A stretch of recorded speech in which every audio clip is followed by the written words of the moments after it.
Well, good morning. It's Wednesday, more or less at 10 Eastern Time, and it's time for Relaxing Painting with Dice and Dungeons. We stream Relaxing Painting almost every Monday, Wednesday, and Friday from 10 until 2.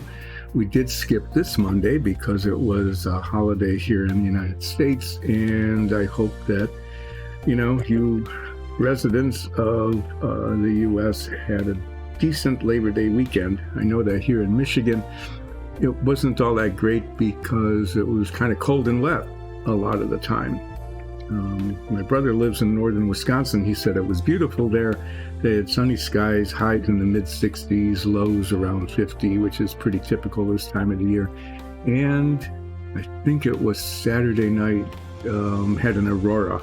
The skies were clear, and they were able to see the northern lights really quite well. At least he was at his lake cottage up in northern Wisconsin, so that was pretty exciting for him. Here, we haven't had sun in, I think, 4 days. It looks like there's a little bit of sun here today, so that'll be kind of an exciting thing. But yeah, so much for the weather and aurora report.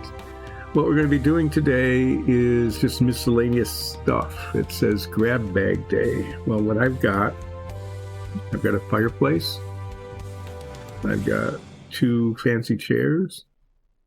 And I've got a Mage Table with all sorts of stuff on it. A candelabra, a book stand, a book, a quill pen, a little letter opener, scrolls in a scroll case. The desk itself is not fancy.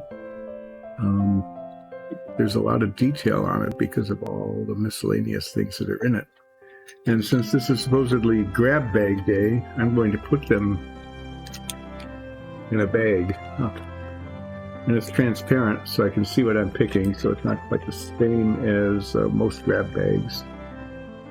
But when I get started, I'm going to grab one of those things out of the bag and start painting it. And that will make the title of this show accurate. So what we did last time I was here on Wednesday is I finished painting a little figure, and then I started doing some set pieces. I did some low stone walls. Those are done now. Did them in 2 shades of gray with a black wash. And we will now be able to set those aside because they're done. And put those in the miscellaneous stuff pile. And then I tested some washes. We got different colored brown washes now. One that came just as part of a set that we had purchased, and the other as a replacement for umber wash because I couldn't find that umber wash and got dark brown instead. So although you can't see it very well on the screen, there is a difference in color between the dark brown and the umber, and also in reflectivity, glossiness. The umber wash seems to be more flat, but they both seem to work pretty well. They both brought out the grain pattern in the print. The other one was called a smoky ink, which has got a little more red in it, and it gave the floor pieces, even though it's the same base color, a different tone. So this will give us options when we do wood floors again, mostly for things like taverns and warehouses, is that we can create a little darker, richer, it's like there's a manor house or something, like a darker, richer one. So I'll put those aside too, but I think that was worth testing just to see how it would work. So what we're going to do is I'm going to grab a thing out of the bag here.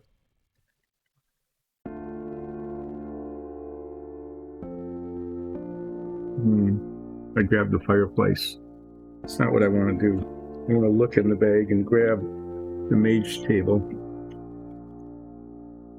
because this one has a lot of detail on it, and begin to figure out how I want to paint this. So you can see there's a quill pen. That's going to be probably white with like a bright brass nub on it. This letter opener, I might paint the handle of it like brass or bronze maybe, and I'm gonna put like maybe red highlights in the handles. And so balls at the ends. The candelabra, the candles will be kind of an off-white color. I've got a couple of those. I could use ivory or dark sand.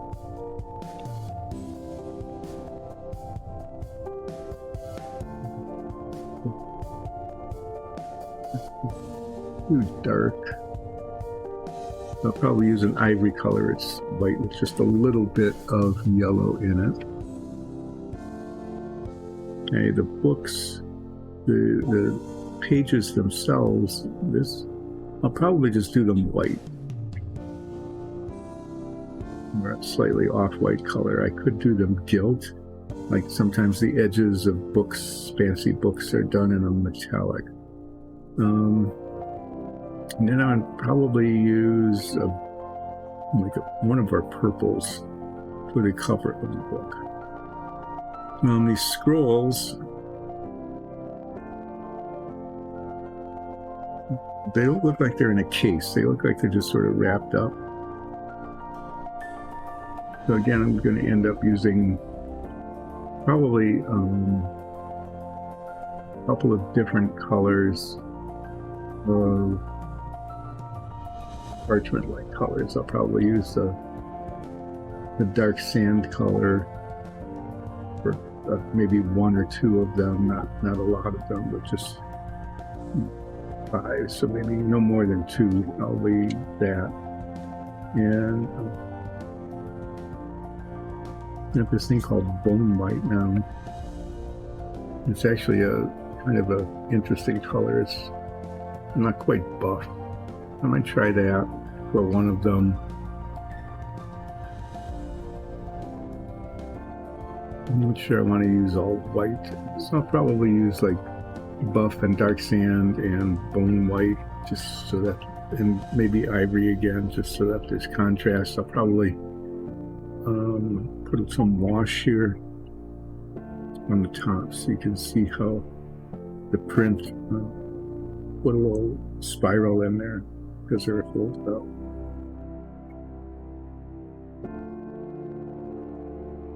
So I'm going to paint the feature things first, and then pick a brown color and paint up to them, and we'll just see how this goes. Like I said in the past, if anything, if worse comes to worse, just repaint it. So it looks like this stand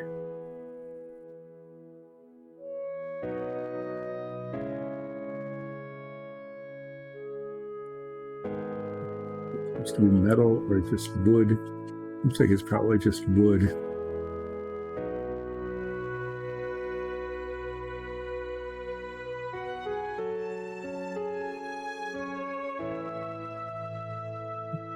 A little band on it.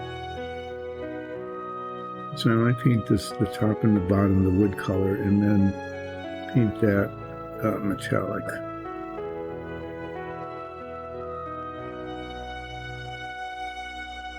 Or I could paint the bottom and the top metallic,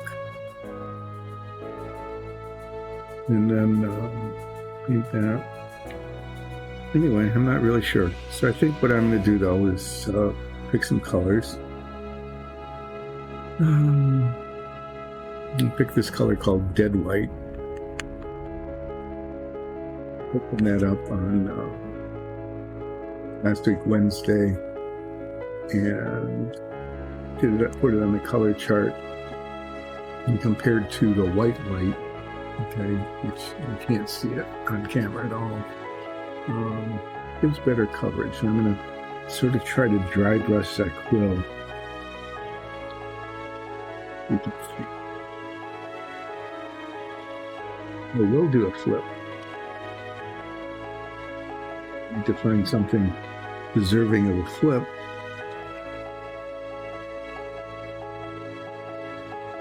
I'm not going to flip that.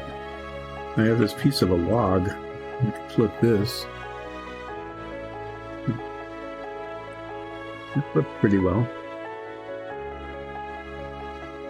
This might be, I didn't put it in the bag. I might put it in the bag and grab it again later. This is a little gigantic log with some moss and lichen on it and some dead sticks and things.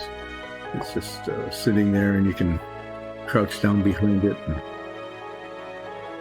escape from your enemies that way. Well, let's put some paint on this and see what happens.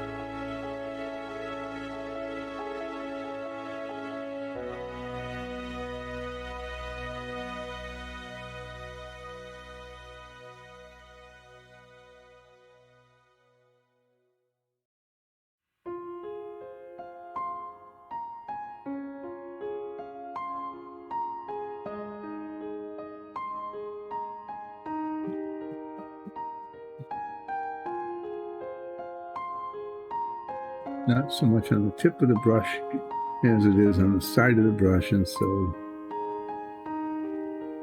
that's been happening with these brushes lately.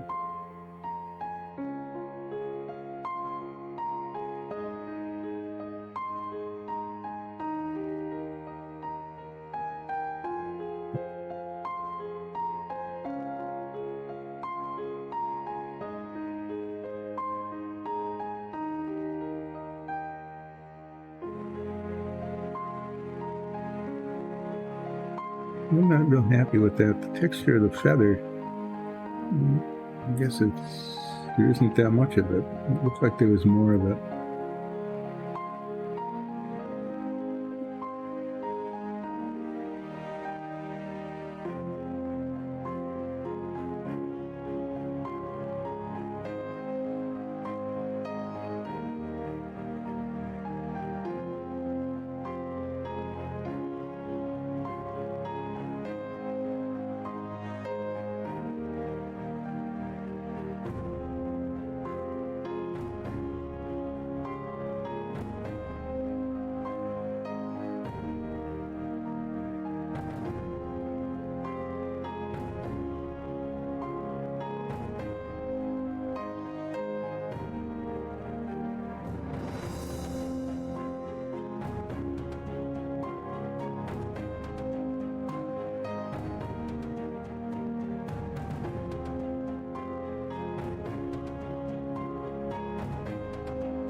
I guess you can kind of see it there.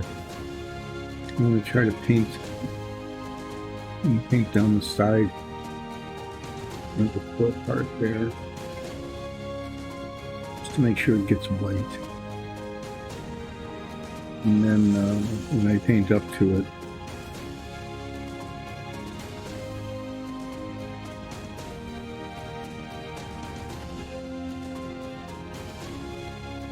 I paint it, I can see that there's a little bit of flaw in the print. There's a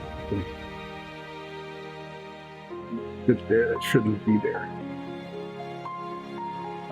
Hopefully,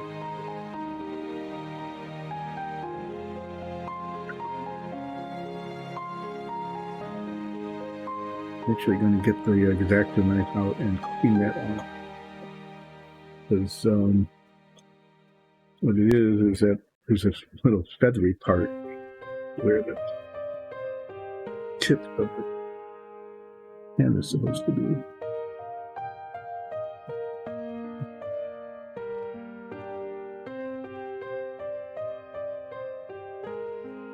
Feathery there than it does up where the feather is.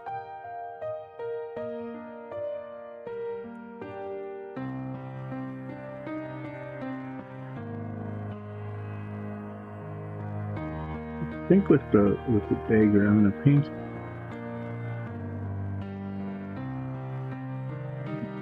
light of it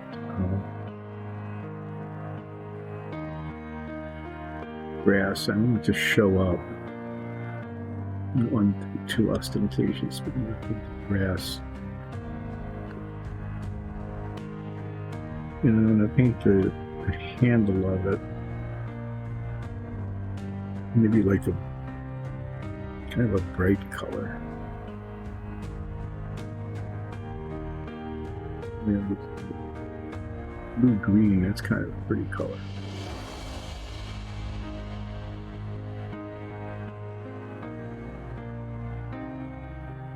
So I'll do it blue.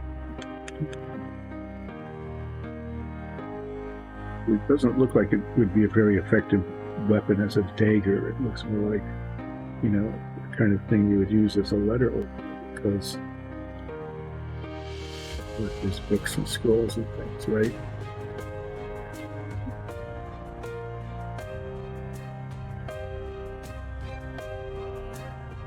This much I got. You want to praise the log?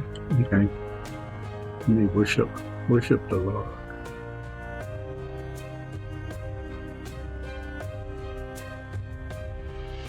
See many more of that. Oh.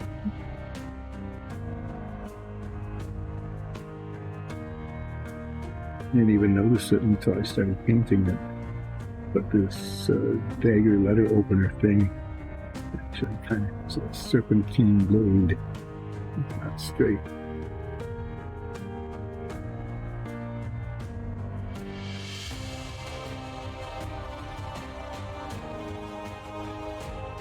The desktop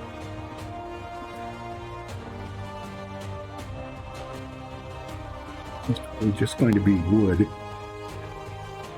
So things that are on top of it would be fairly light colors so that they show up.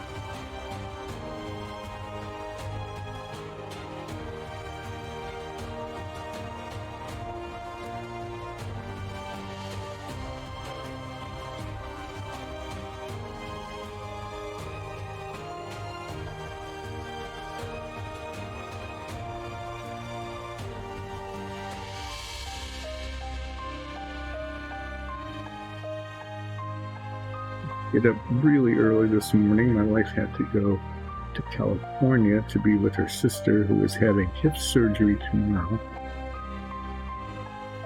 I'm a little quiet. It's because I'm a little sleepy, because I was up at 4:45 this morning. It's been visited by a spider. Spider. It's just going to be there.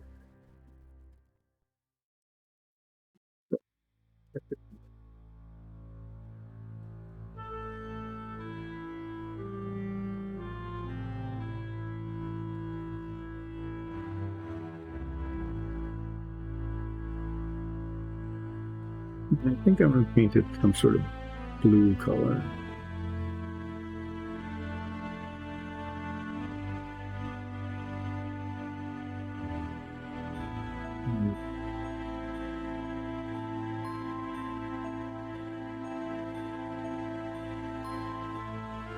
Got some of these new colors, so might as well try them out. This is royal blue.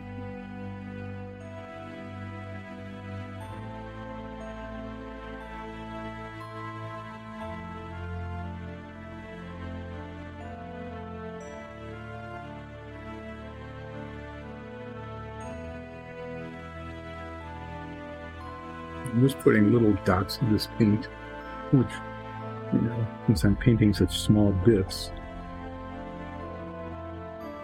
even one drop is way more than enough.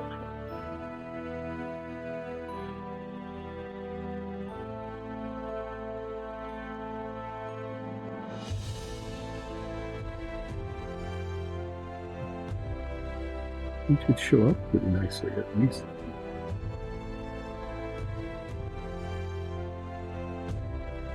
We'll pretend that it's an enameled metal.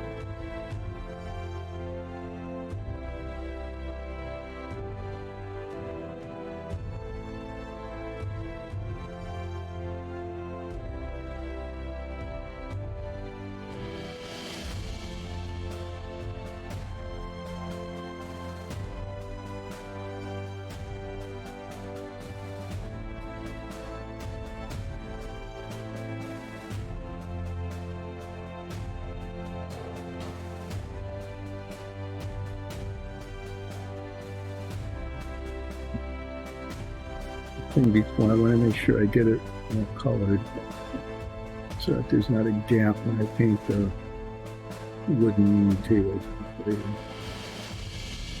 So we'll be getting paint onto the wood surface. But hopefully I'll be able to get a nice, neat, clean line.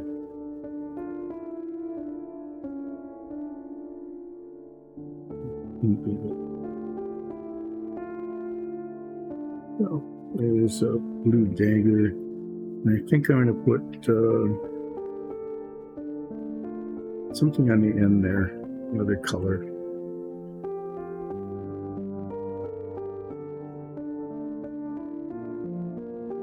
Yeah, I'll use this emerald. It's kind of a really pretty color.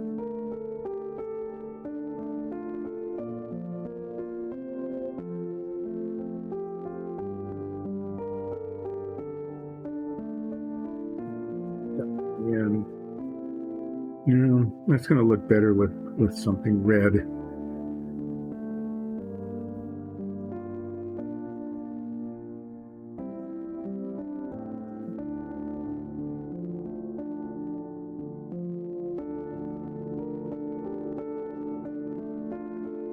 Got all these new oranges and reds.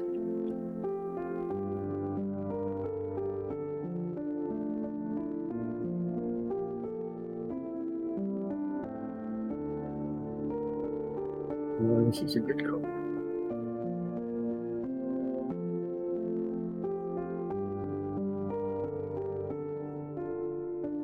I'm just going to take some off the cap here.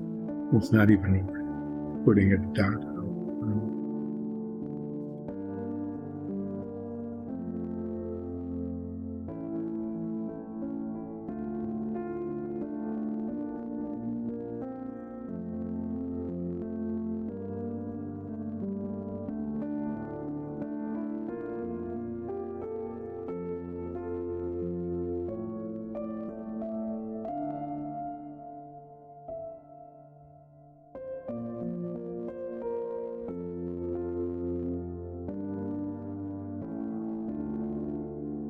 I should do that on the tips. I was thinking of doing it on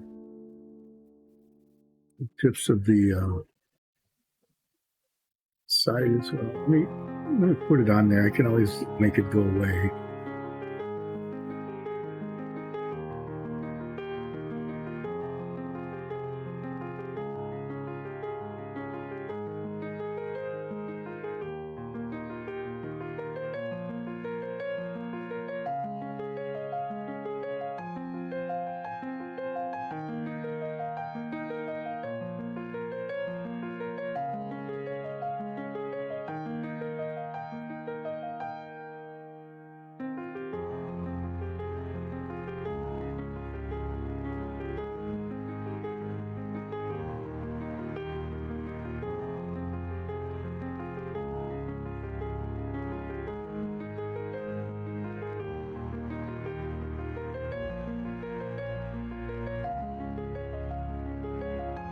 Yeah, it's a little messy because it's on the tabletop too, but I said earlier that will be hopefully very neatly and cleanly painted in later.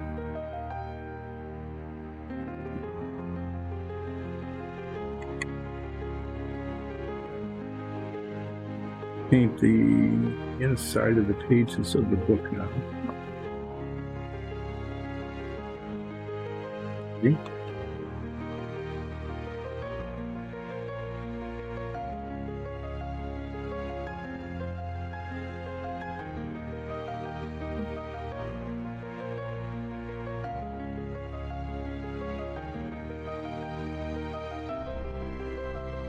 I changed my mind. I am going to paint those gilt. It's going to be gilt edged. So since I have the ivory here, I'm going to use this for candles on the candlestick.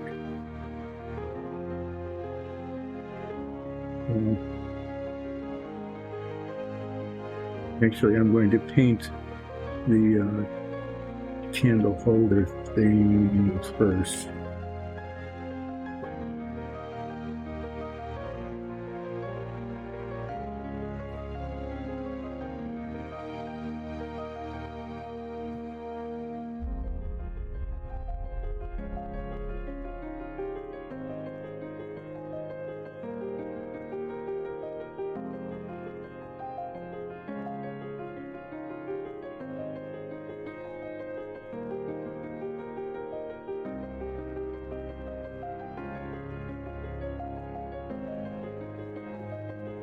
expensive books oftentimes had edged pages. And that's what we're going to do here.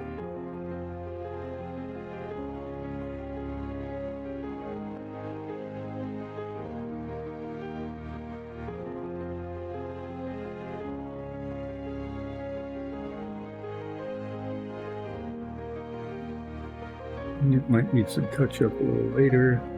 Let's see, because I have to paint the edges of the binding, top and the bottom. The top will be fairly easy, the bottom, not so much.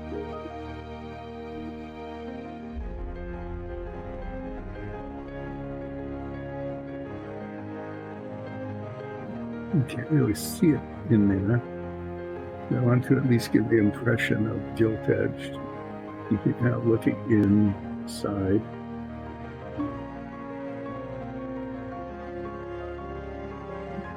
A little bit of everything, but in the back here, see a little bit of the front.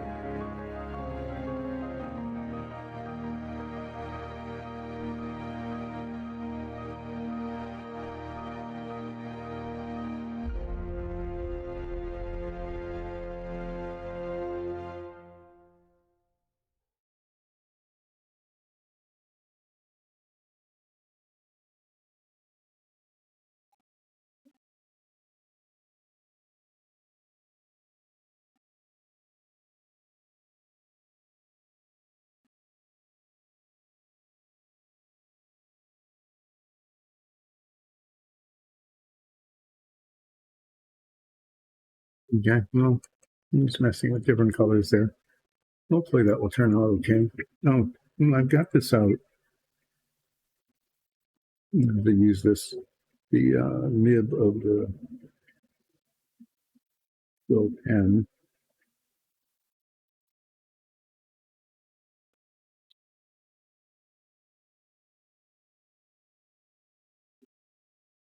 It's really hard to see where it is.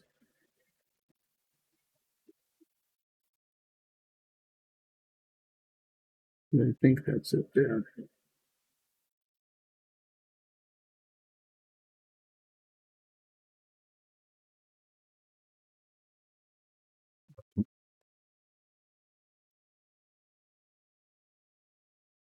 And the candlestick base, we have this new metallic, it's called bronze, which is a darker one. It's really a very pretty color. I used it before. And if I can find it again.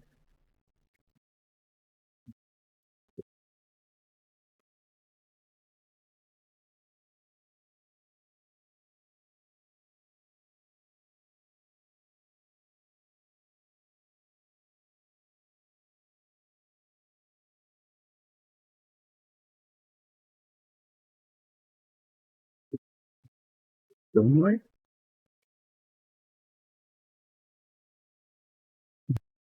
I'm going to do that now. This might be a good one to use for some of the scrolls. I got all the new colors, but I guess I didn't.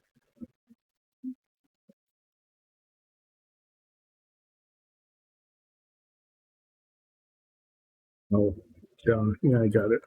Never mind. I had done it before. Let's see.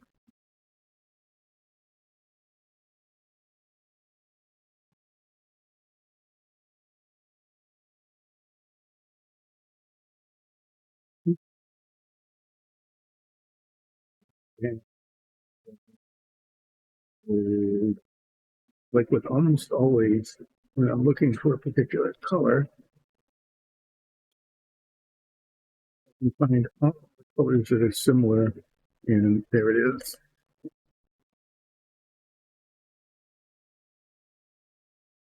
I'm painting the base of the candelabra with this.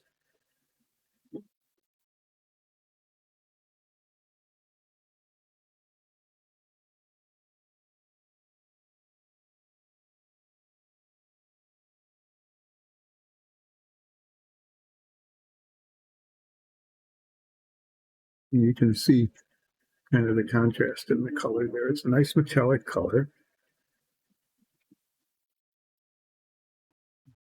darker.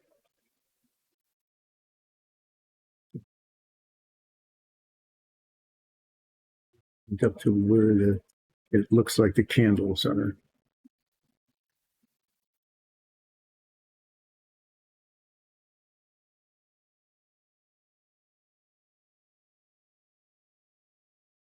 And then down to the tabletop. This is a little bit harder to paint. The print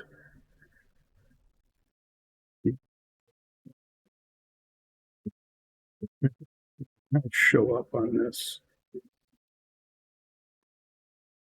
And a little bit harder to get the painting onto the surface evenly. But it comes along. There's 3 or 4 candles on there. Then I'm going to be painting that ivory color that I talked about.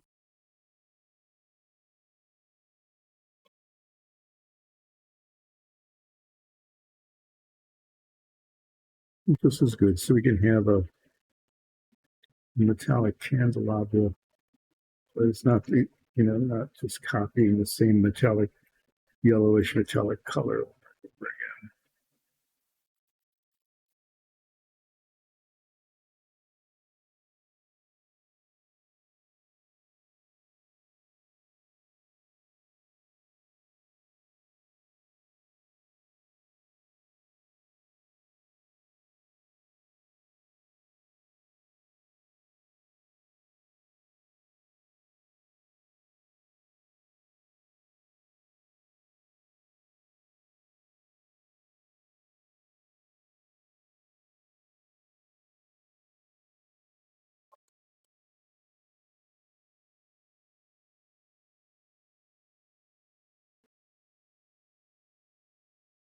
Painting this in, and it's really helping define where the candles are as well,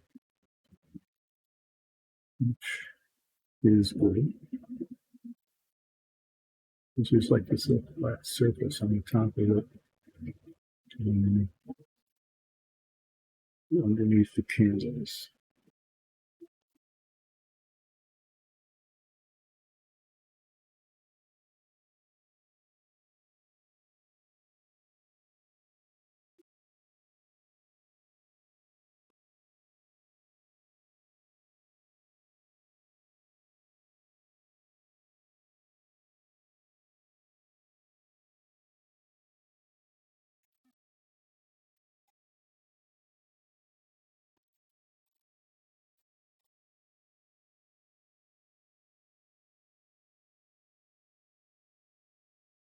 Well, yesterday was really chaotic. It felt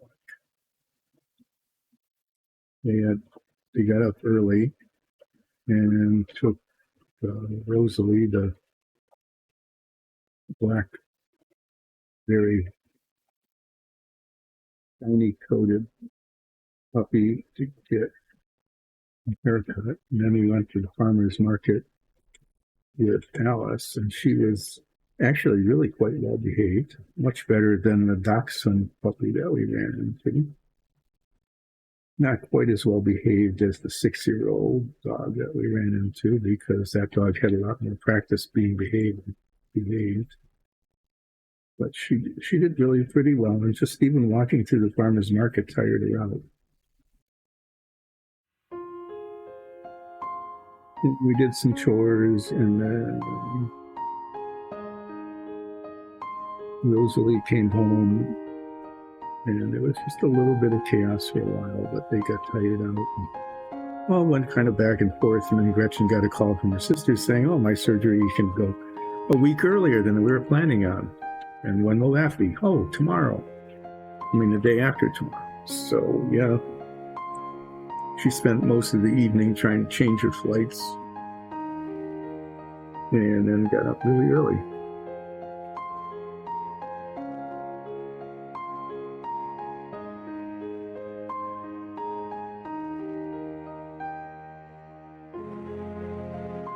Get mustard, yeah. This candlestick would have been very effective because it's got 4 legs on it and a bunch of candles. It would have been, you could grab one of the legs and then really get it going. Bang.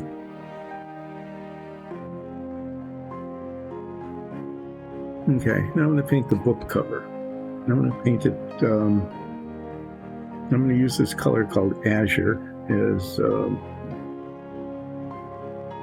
one of the colors, and to use royal purple as the other. I don't know if you can see it, but the print kind of has a edging around it. So there's a color in the middle and then a border, a slightly raised border that goes around the spine.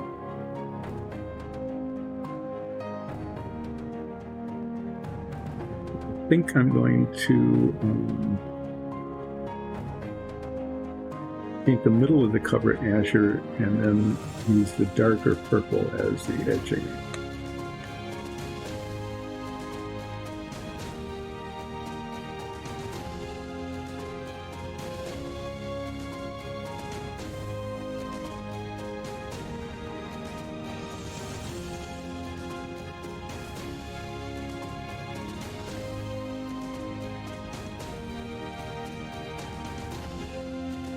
When I'm down here, I can't hear whether the music's playing or not.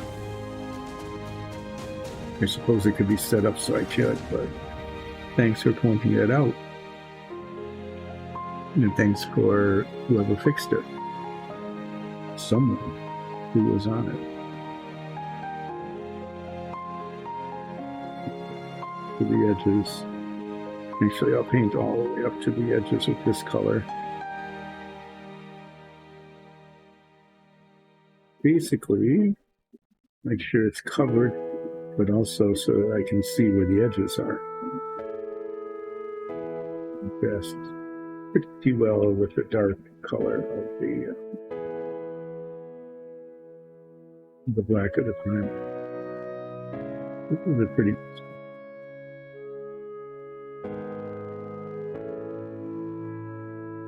don't clash too much with the purple. I'm going to put the border on the book.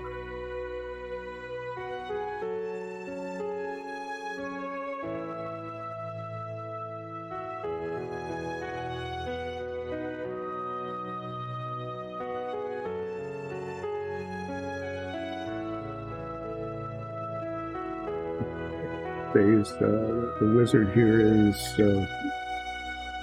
colorful at least. So if I paint the desk, one color, maybe I'll use a couple of different colored woods. I might use a darker wood for this part and maybe a lighter wood for the upper part. What should I do with the book stand?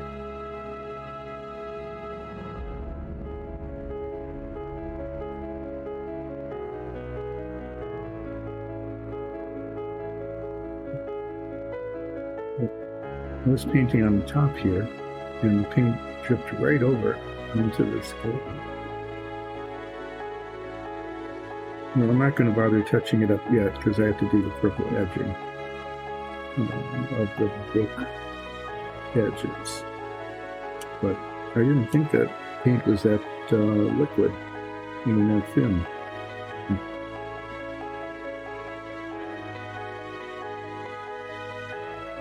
This was made out of metal.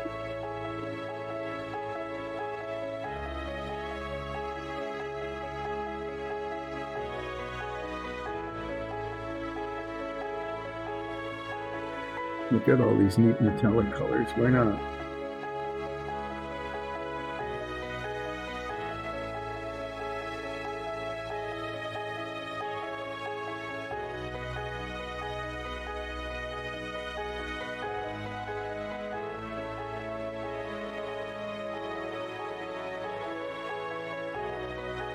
The bottom of it that's holding it could be this nice bronze color.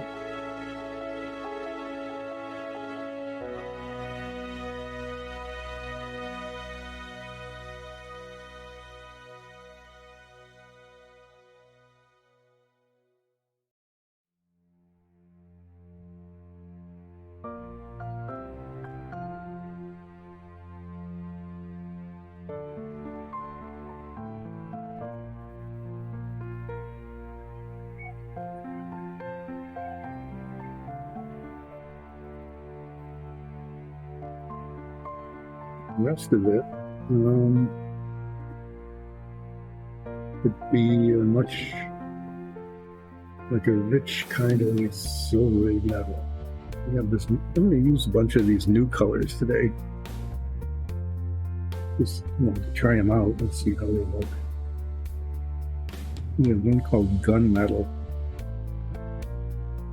This is a nice, rich, kind of dark, even slightly bluish kind of color.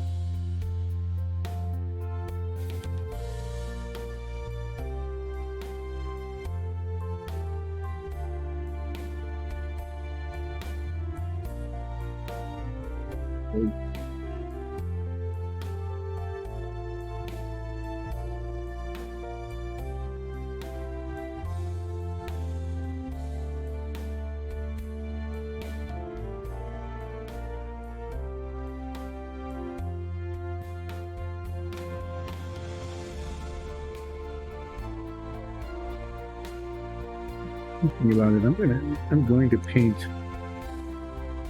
this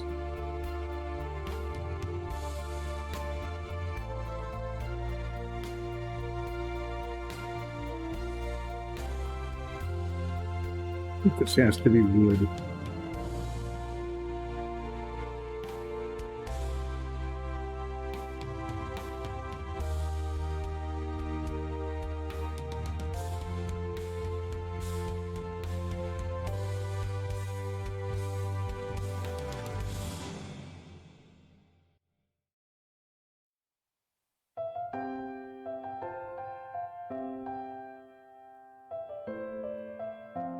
Metallic color. I want to make sure that the tiny little metallic particles are mixed.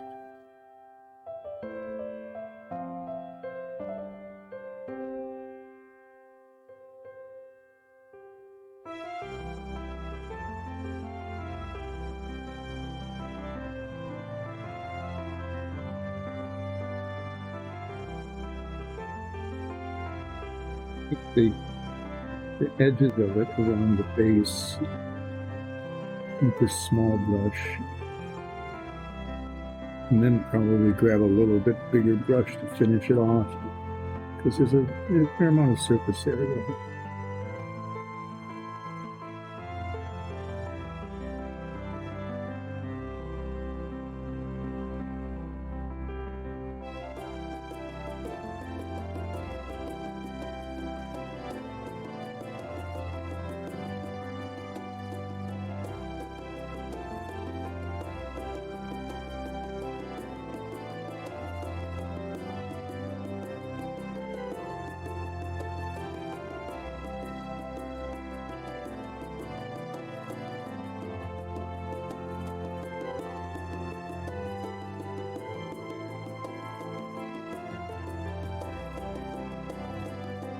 Maybe I don't need to.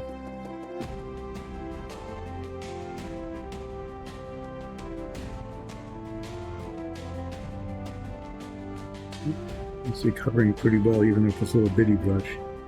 You know, it doesn't. It's going great. Yeah, there we go. Holding it on my knee to hold it steady.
Relaxing painting, rain painting, and relaxing.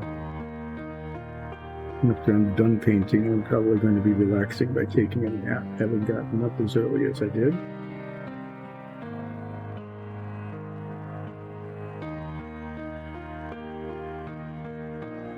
Unless the coffee I'm drinking decides to keep me up. Started doing this before the fresh coffee got made, so this coffee is from yesterday, but we have this wonderful craft that actually kept it warm, and in fact it tastes better than some of the coffee you get various places. Hey, I don't know, like a 50 for it or something.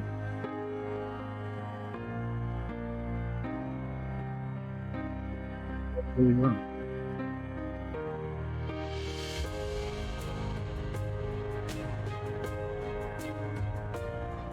Just keep using a lot of colors.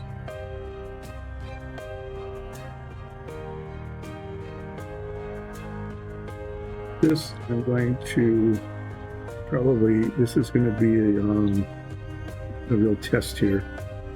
I need to do some raised edges around the edge of the book. And the it's here. I don't know. We'll see how this goes.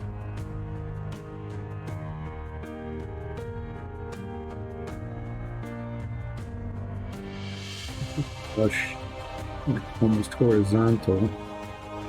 If there's a slightly raised edge, I'll get it nice and even line.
Get the bottom binding here, right along the base of the desk.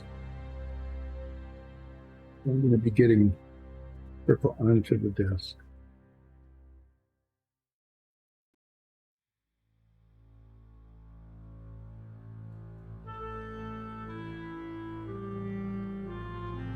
Take care of that later, but basically I wanted to, and this is really thin paint too. I have to clean it up anyway, but still, I didn't expect quite that much to get onto the gold.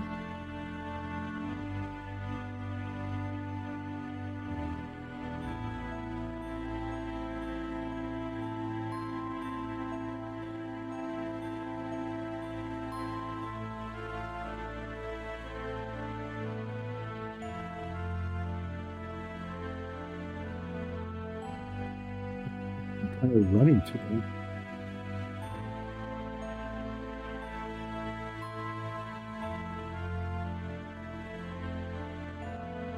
Like it ran there.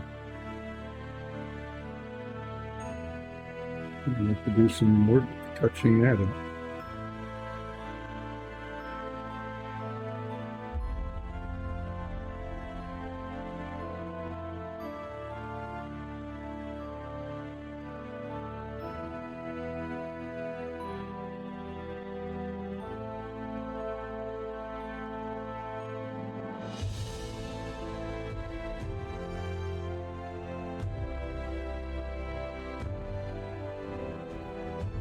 These are better. You're definitely going to have to wait for this to dry completely before.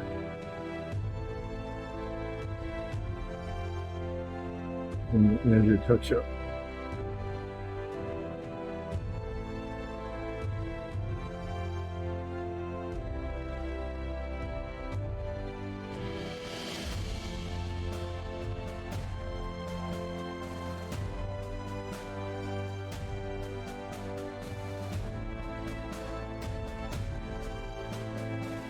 Both of these paints are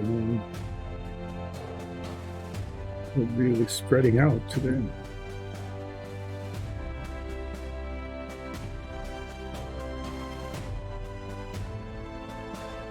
Well, we'll just keep going back and forth till it's done.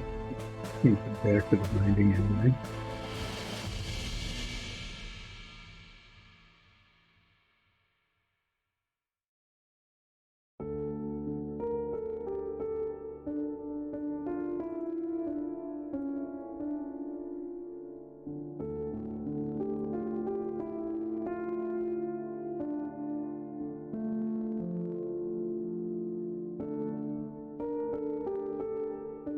Definitely needs to get it mounted from you.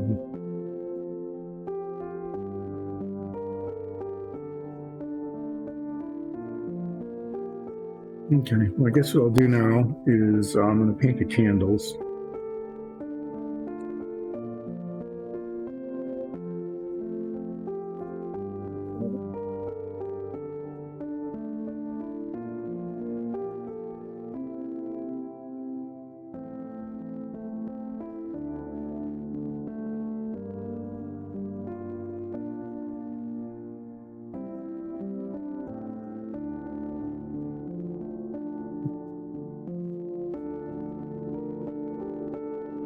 A little bit of yellow in this paint.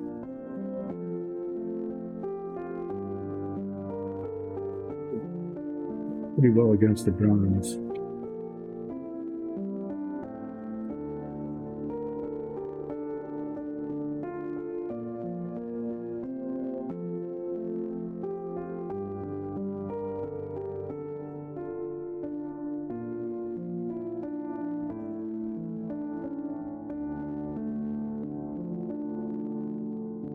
That looks pretty decent from the front. You just go around the sides and the back and do the same thing.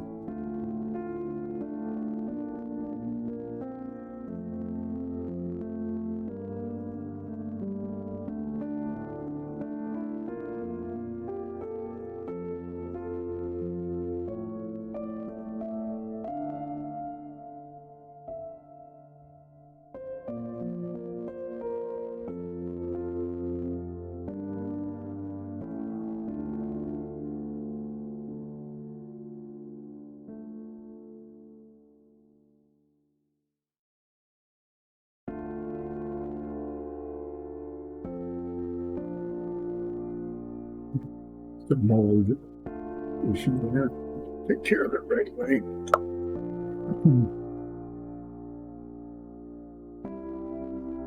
Didn't see it till the whitish paint went on, but there's a little filament showing.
It's not that. It looks like the candles are where the candle should be, and the metallic candle holder is where that should be. Instead, there's a lot of, the way it's printed, there's a lot of, it's just the lines really show.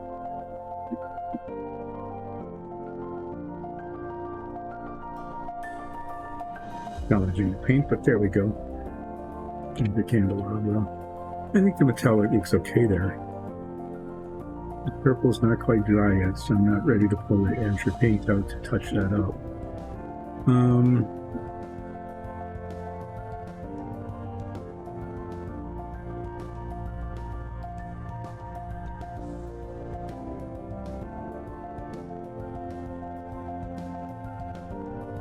Now, on the theme of continuing to use the new colors, I made this thing called black red, really deep kind of reddish brown color, and I'm going to use that to paint the holder, the holder of the scrolls.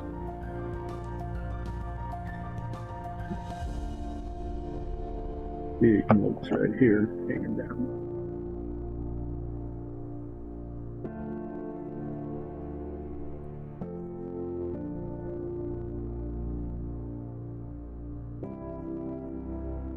I paint the holder of the scrolls this color. It'd be like a deep, rich mahogany-ish kind of, I don't know. Because it's all full of holes, there isn't that much of it. I'm not going to do a wash on it.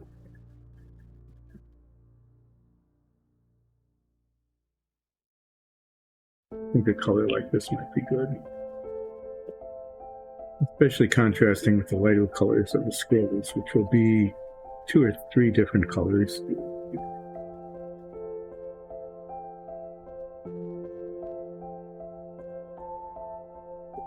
Paint around them. After I paint the scrolls in, without a doubt, I will have to come back and do a little bit of touch-up with this color, where some of the spots came, you know, the off-white color got onto it.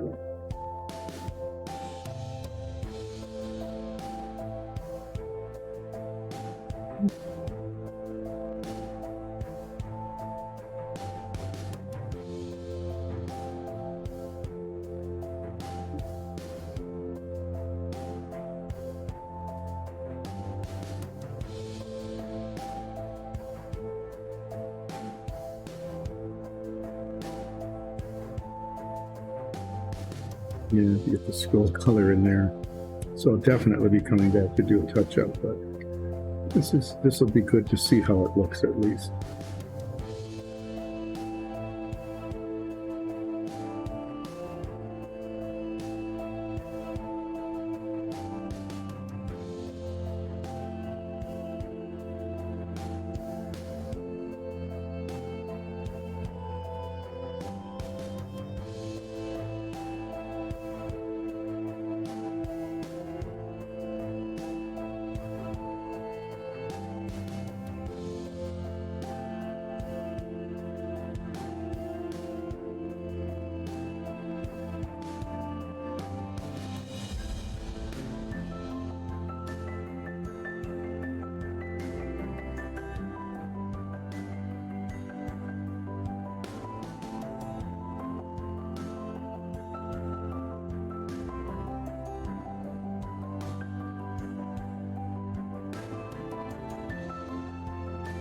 Before this looks banded. This is raised up a little bit.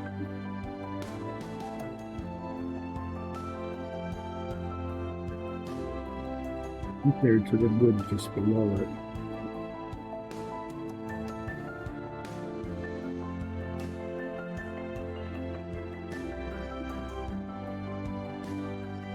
I don't know if I want to put a banding from there or not. I'm kind of tempted not to have too hard, so to speak.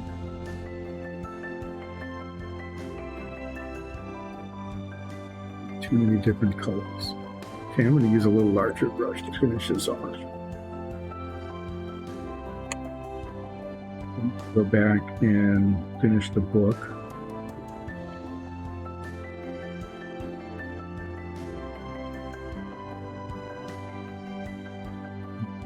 Faster this one.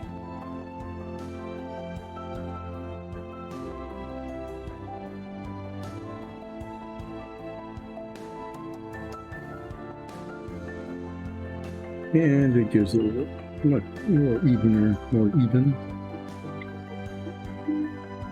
More even color.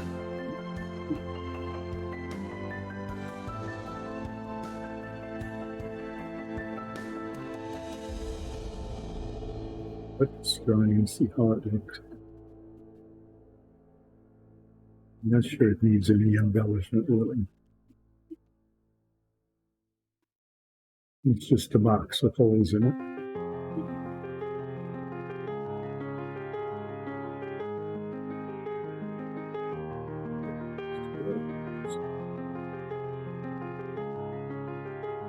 I want it to be different than the desk because what I think I'm going to do with the desk is the top, this surface here, and the edges are going to be one color, and then the top and the base another color. And I think I'm going to use a slightly lighter color for the edging.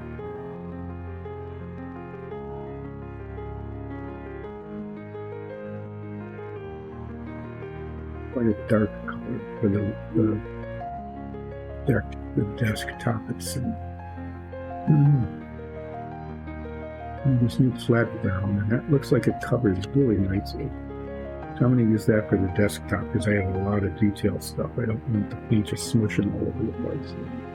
I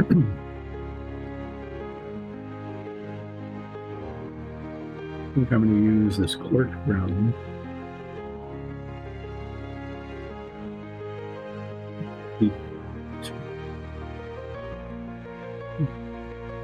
It's the cork brown for the top and the bottom, and then I'm going to use this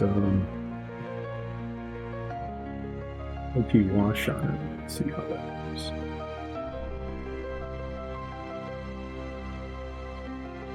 The thing now is, let's see, yeah, to try to, I'm going to fix the book.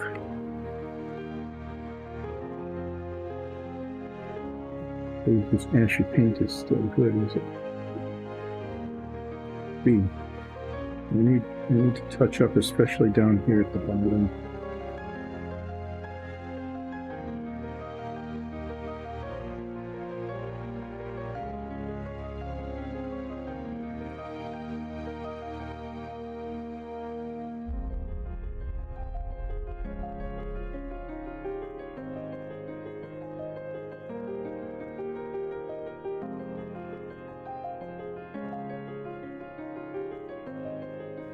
These little dots of paint here.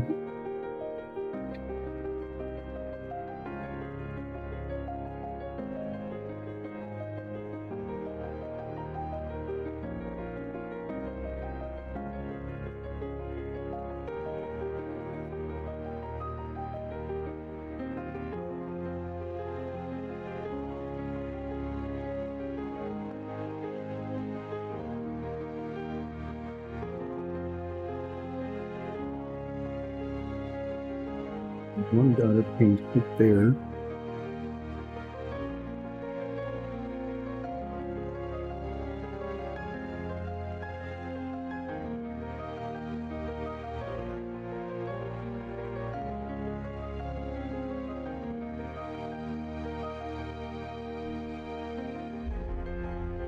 Better that this paint is drying a little bit. It makes it thicker. And manipulate it a little more easily.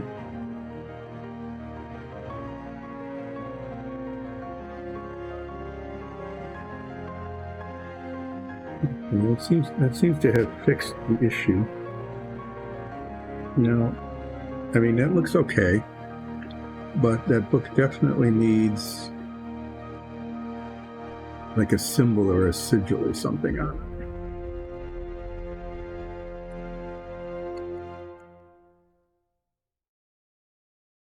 You can do that in a metallic color.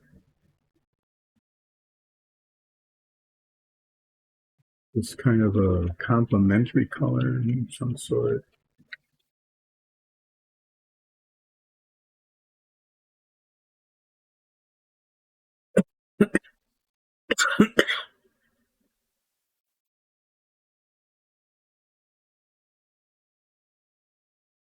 Red would look okay.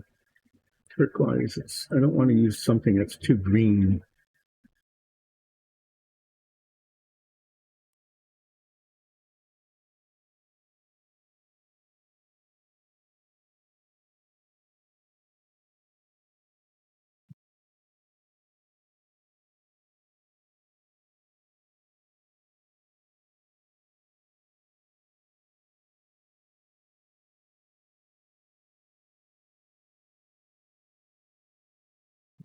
Side.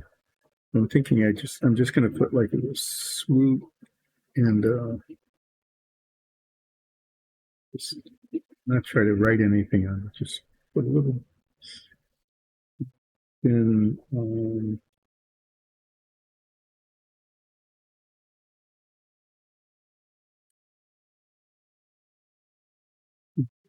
symbol on it.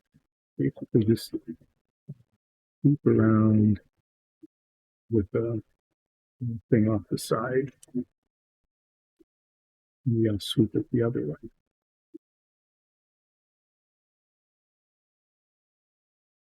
Color that doesn't like jump out too much. I'm just going to do it in another blue color.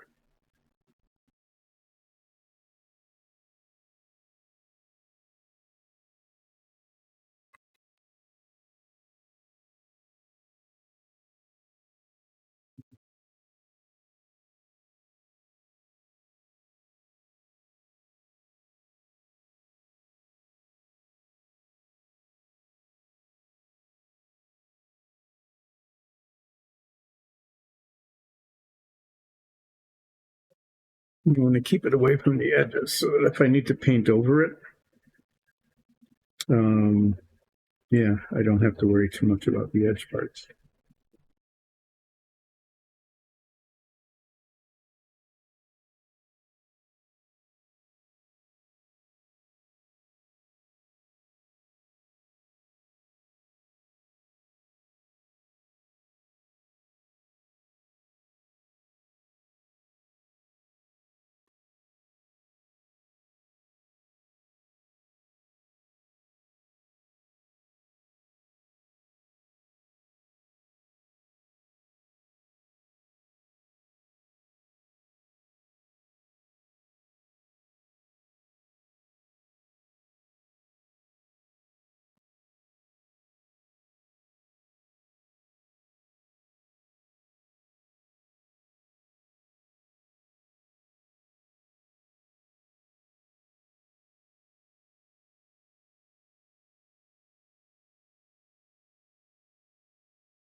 Mm-hmm. Just something to make it look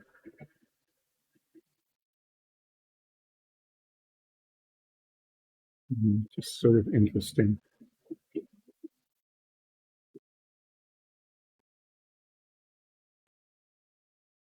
Made it look like a rabbit. It's not quite what I was going for.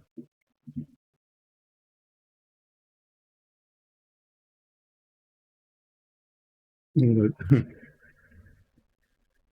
I don't know, maybe I'll just leave that on there.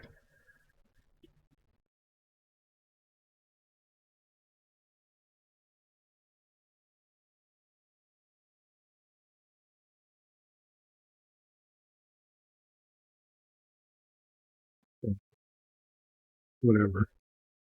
Let's see what people think later. Okay, what I'm going to try to do now is two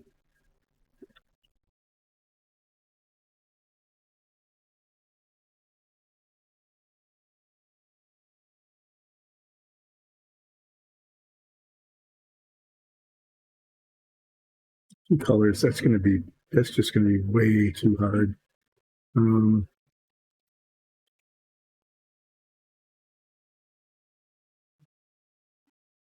I'm going to paint the desktop just a dark color,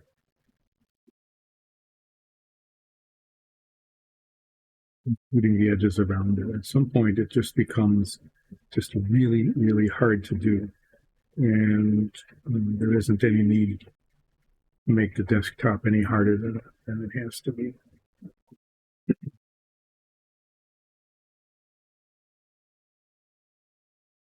Just going to use this flat brown. The flat brown, because the desktop has so much stuff on it, I don't think I need to worry about washing it or anything. I will with the base. I'm going to do something different with the base, but the desktop and the edges around it.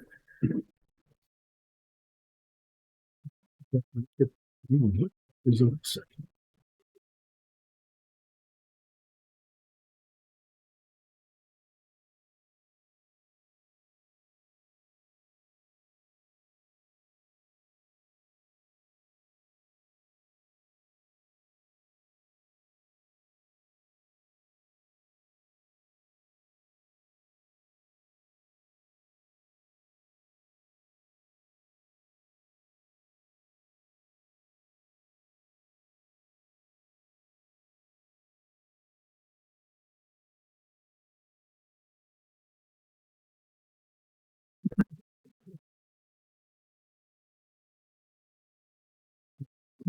with a good consistency, decent color by itself.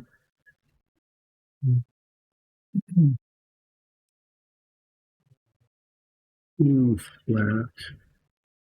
I might use like a flat brown. I could either use a Tamiya flat brown or the Viejo. Um, the Viejo looks like it colors really well. And I'm using all the new colors, so let's get the flat brown one out.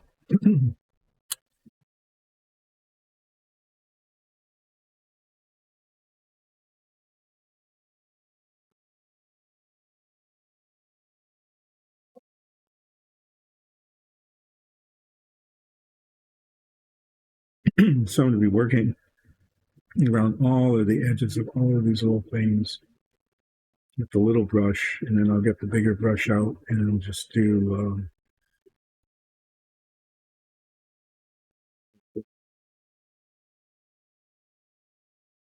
There's a lot of edges of things that need to be very carefully painted, and I want to keep the cleanup fairly minimal, if that's going to be possible. Start back here in the corner. Hardest to reach places for this one.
It'll dry. It's like the to me a flat panel. When it dries, it gets much darker. It's pretty red.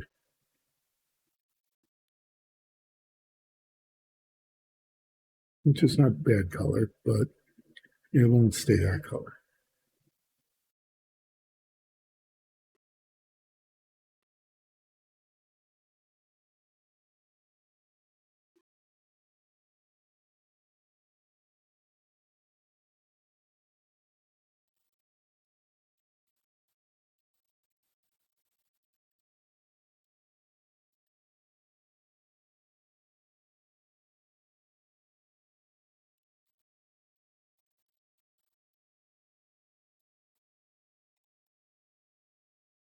Looking around the base of the candlestick here.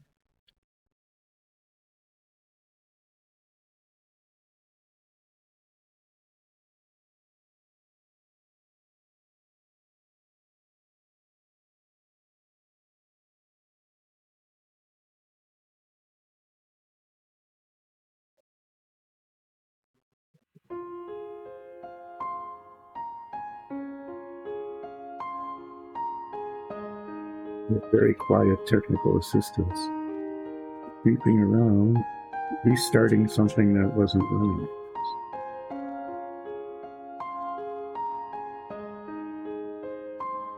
And it's important to have the music playing because I haven't been talking now today.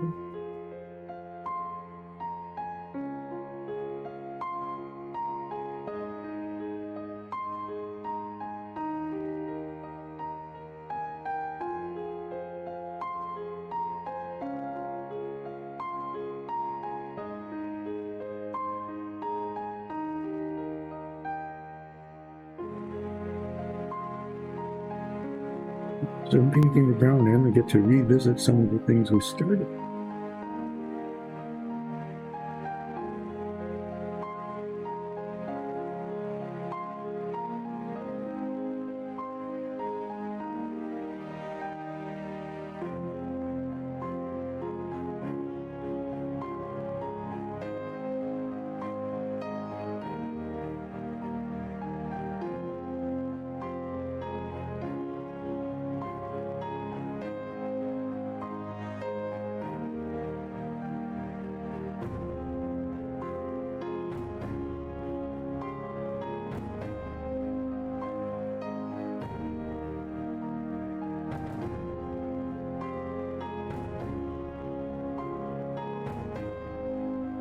On that side, is it better?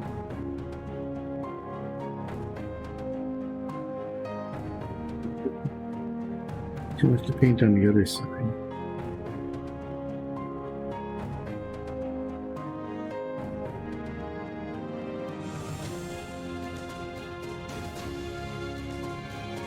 The trick here will be to not have too much paint down on the table. I want to paint up to the quill and have it run all over. On the side here isn't too bad. When you get to that little point right at the tip,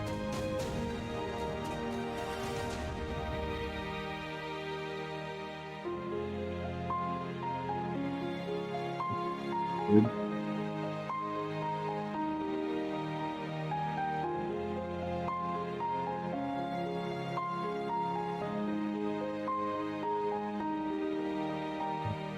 Down the other side of the quill here.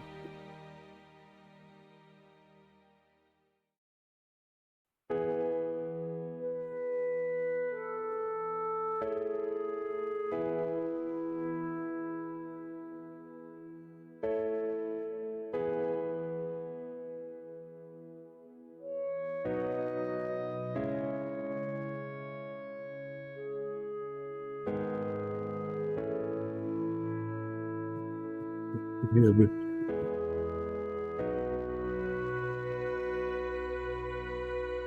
yeah, it's not too bad.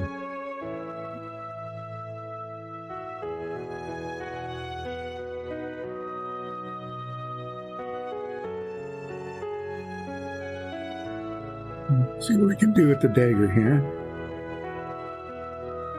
It's incredibly hard. Get at it from the outside.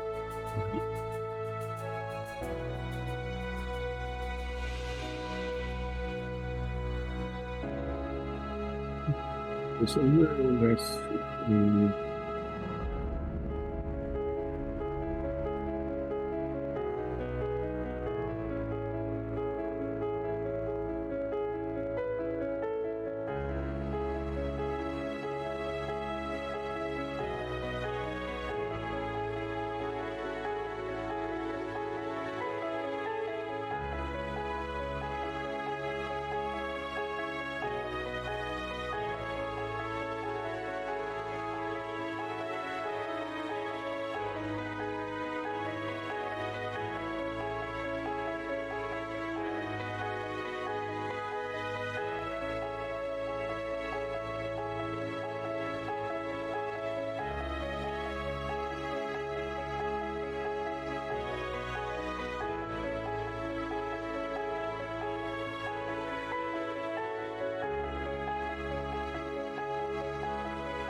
But this gets nice and dark and black. So right now it looks like using red on the ends of the dagger doesn't show it that way.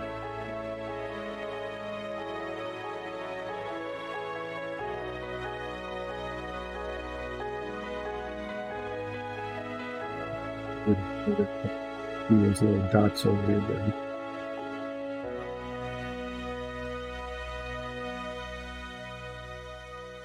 Okay, I've got about half of it there. I'm going to clean the brush and move on.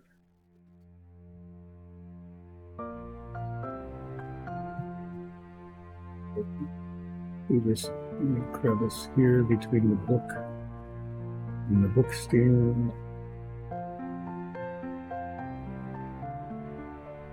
So do this easy part since the brush is right there.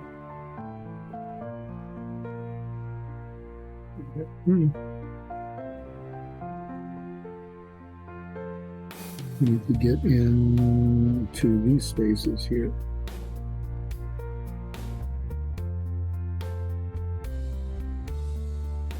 And in the back, so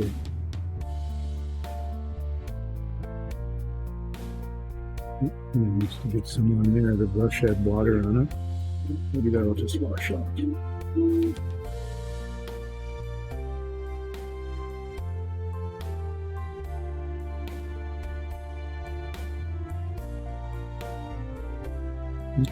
Touch that up later.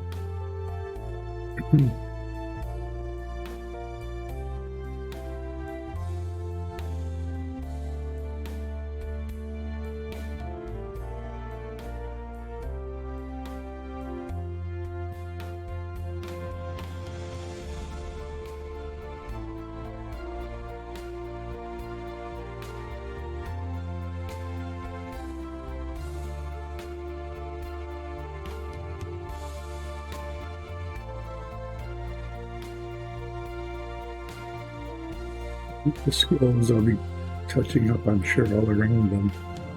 Right now, see that this color has to go down in between where the scrolls are going to be.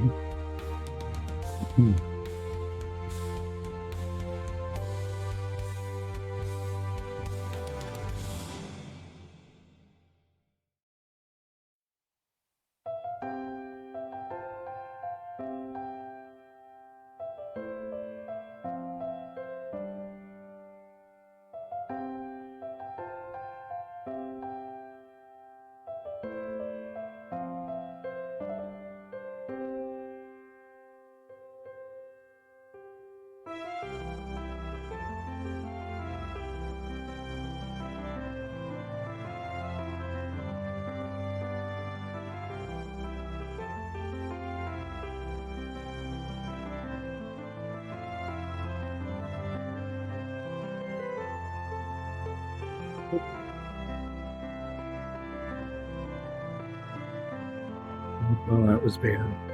I got it on the azure and the purple.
Okay, use a slightly larger brush just to finish this up.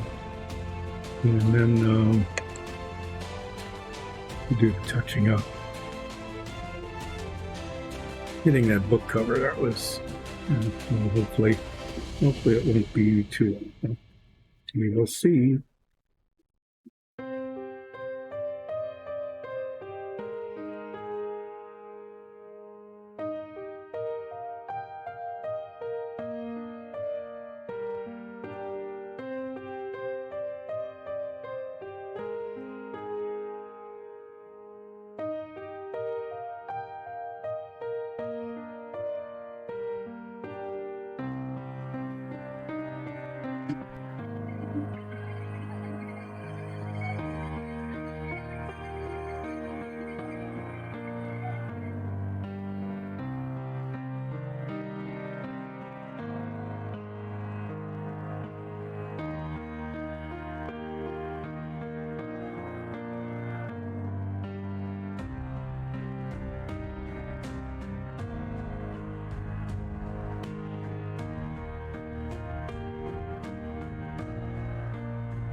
Okay.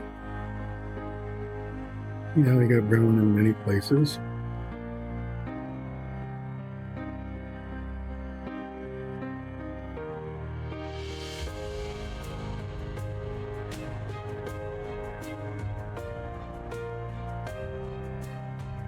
We got a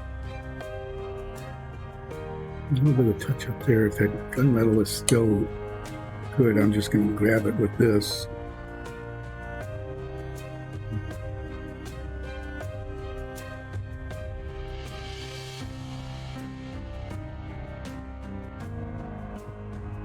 And then just a spot.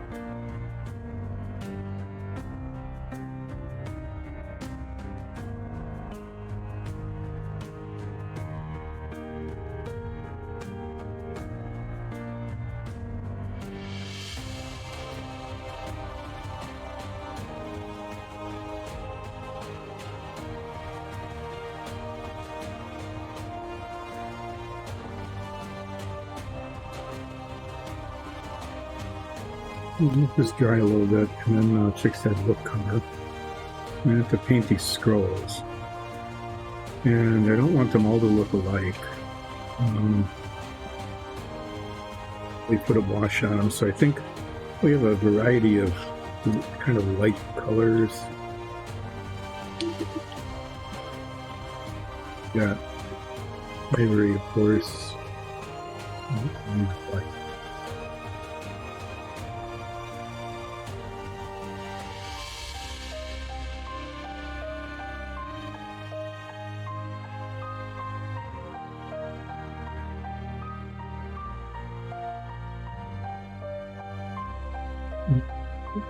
Dark sand, I think I'm going to use. There's this deck tan, kind of grayish color. I might use that on like one of them, just to say, oh, well, why is this scroll different? I don't know. It just is. So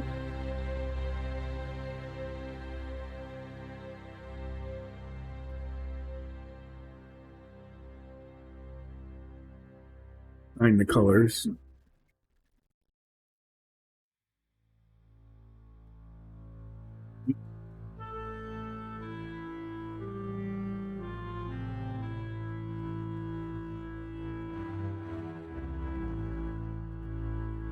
One in above.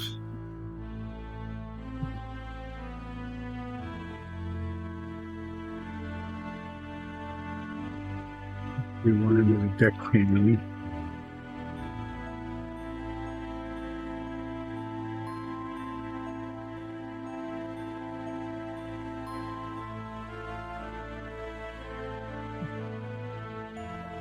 So we'll do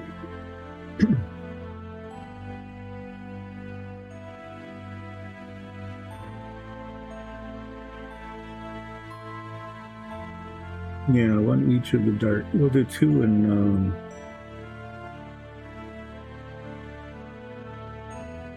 dark sand.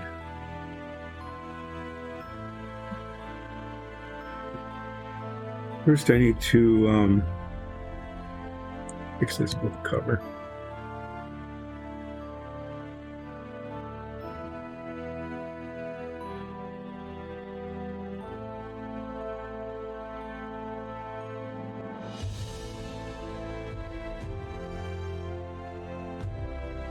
I need to come at it from right out.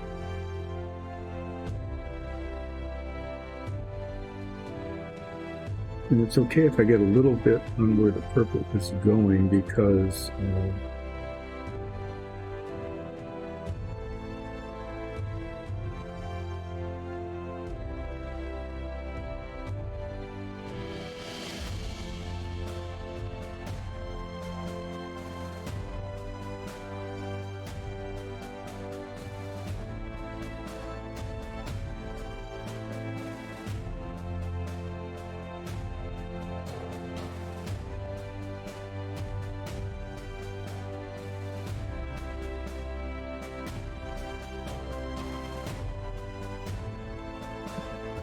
into the purple, as long as the energy.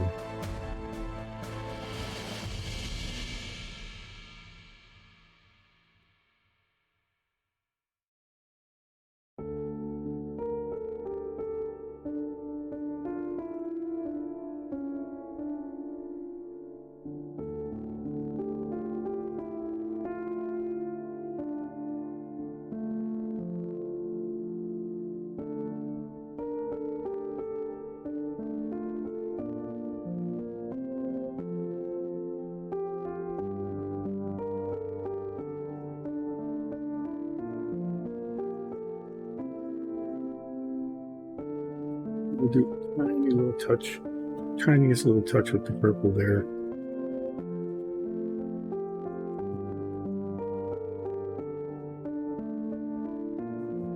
To deal with these scrolls. And scrolls on top and scrolls on the bottom. Reaching in.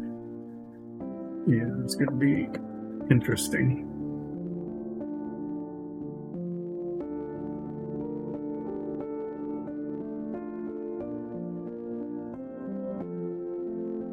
First, I'm going to fix this dagger.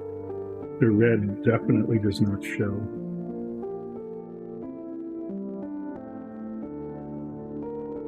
I'm just going to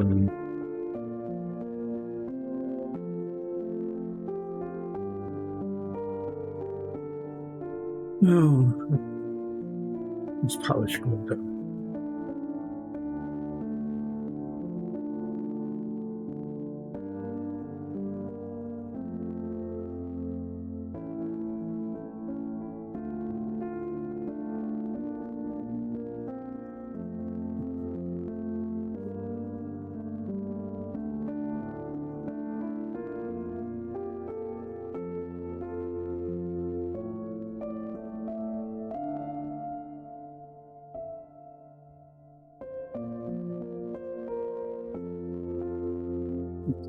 Looks this might do put that.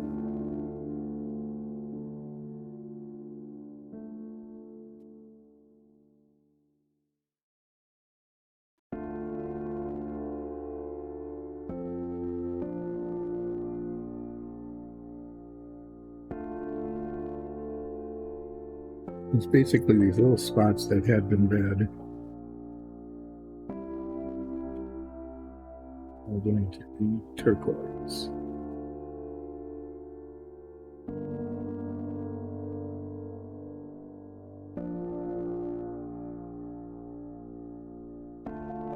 Yeah, that's going to be okay. It shows better. It kind of, doesn't contrast too badly with the agate handle otherwise.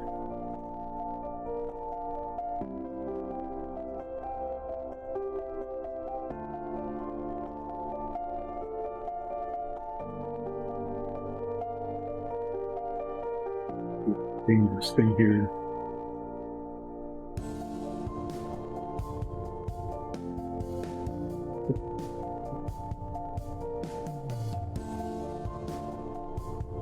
Yeah. I missed the whole front of the desk. That's not good. Let's see if there's any of this brown.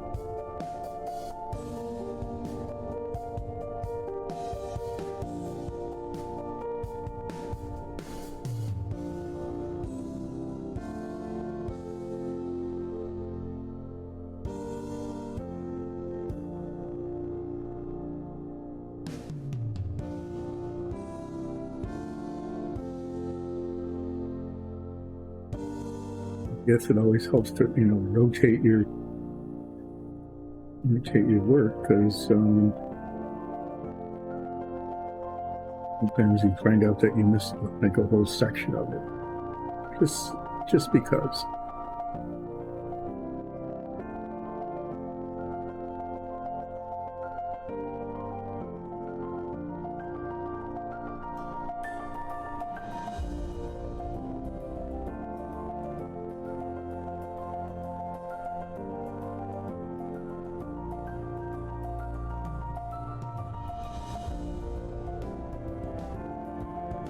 Okay, I need a little bit of that. I'm gonna wait until I do the scrolls because I'm gonna do some touch up. But there's the front of that reddish, blackish brown.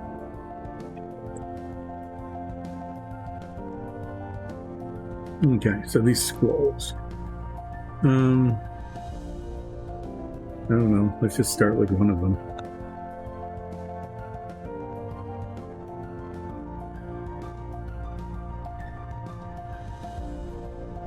I'm going to do two of this dark sand color.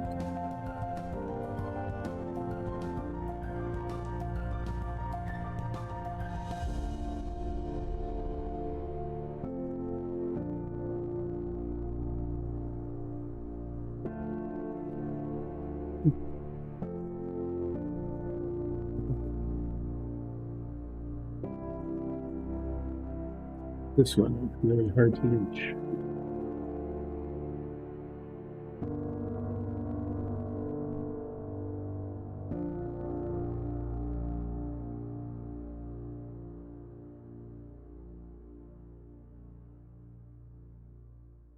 Good thing I didn't do the purple yet.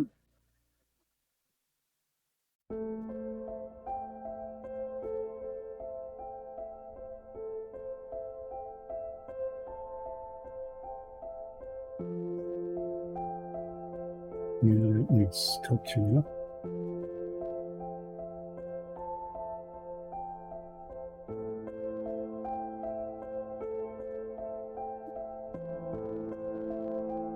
It's one of those things I probably should have done first, because it's really kind of hard to reach. The paint is getting everywhere, but I didn't, so that's that.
I'm doing two of these this color, one right next to each other. So I think what I'll do is this one here.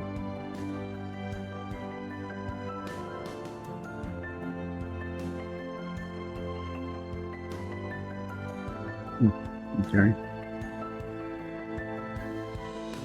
That before there's a little bit of a head on the movie. And when that got painted, it became obvious.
No idea how to get the paint in there.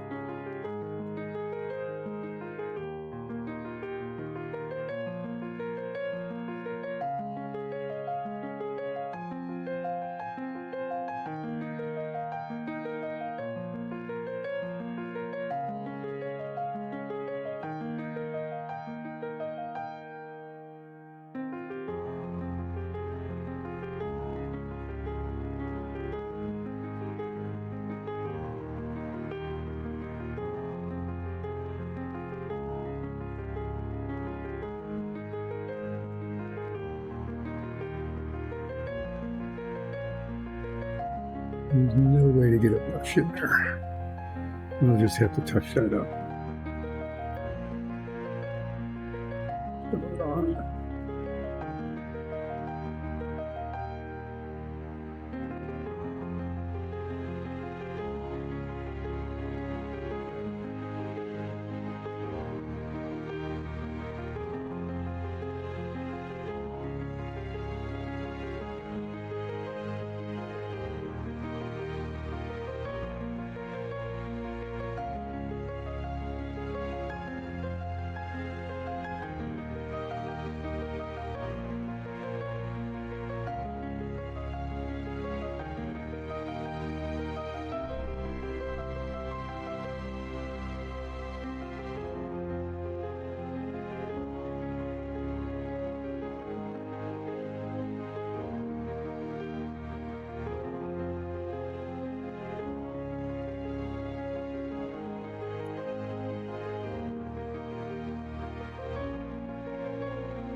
is, if we say, the impression of the color.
It's on this brush, and to get themselves all separated, the three of them.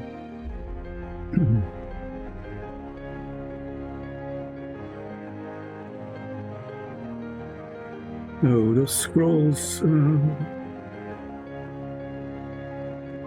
really the color I want them. And clearly there's a good deal of touch-up. Just, need to get the longer bristles on this one. I don't know.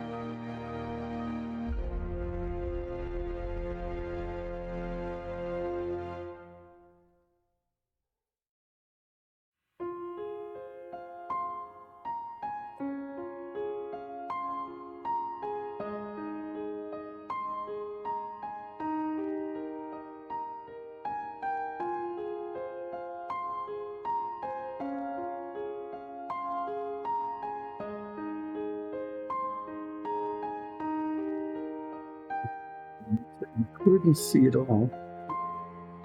So you can.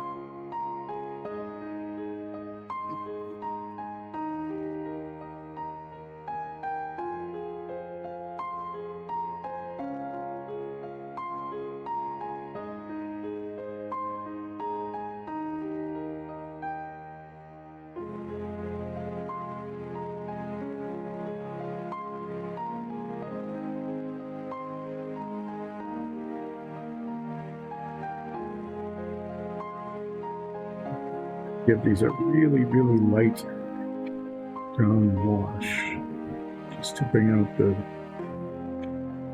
so they don't, I don't know, we'll see. Not sure how flat they're going to look.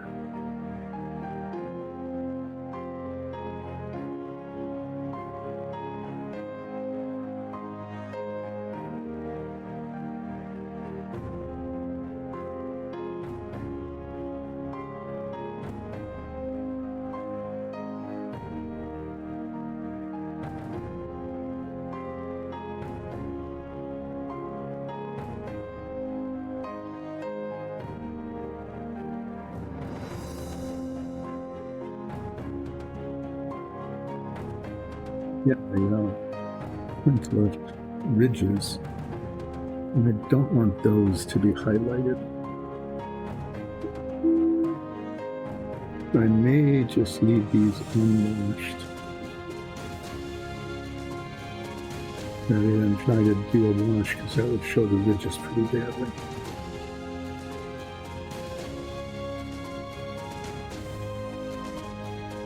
Just let it show like that, okay. So I'm going to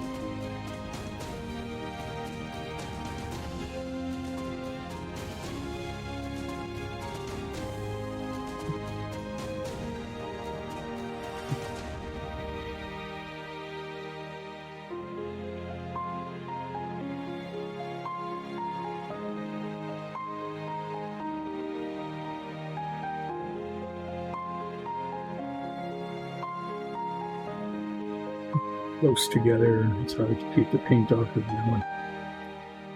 Hopefully I can Get a lot of this done with the touch-up later.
It gets beyond the bristles onto the side of the brush. That's where the problem comes. So doing my best to keep that clean.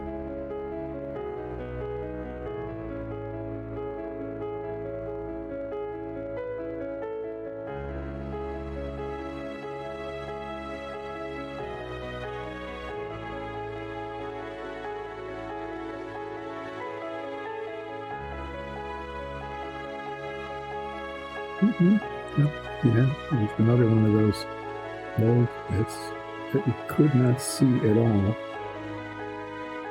until the paint got on.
Way up on the brush for reasons.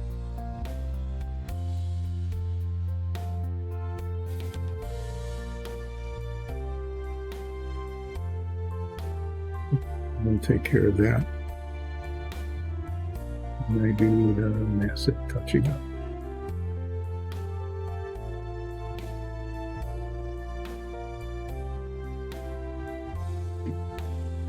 Okay, well, that's a good scroll color. That'll do.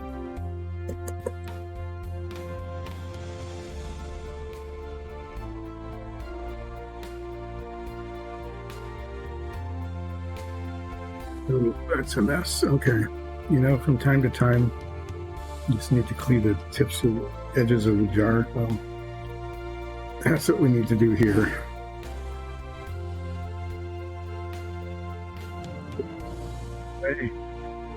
And put paint scrapings on this.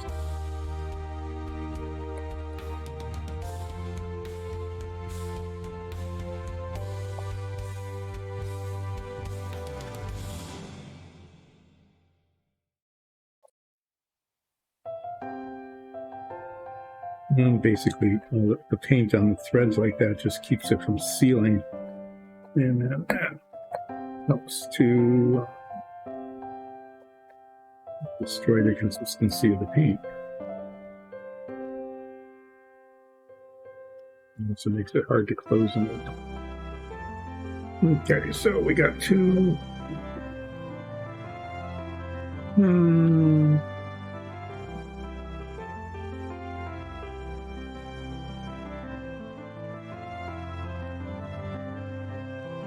Gotta do a buff one and an ivory.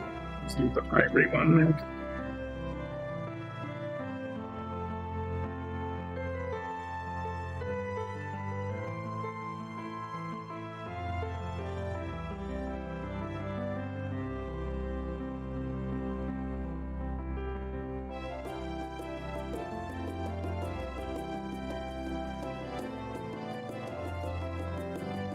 Do a light one.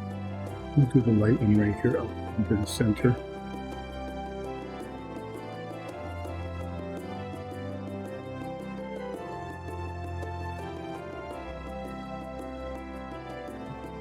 Use that.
This is really kind of a clever set piece.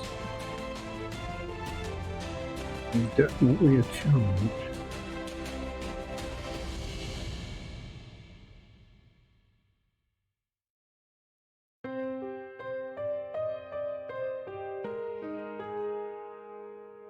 Just a little nooks and crannies and things that probably were difficult to put on the print design to begin with, but continued to be difficult right on up through the whole painting process.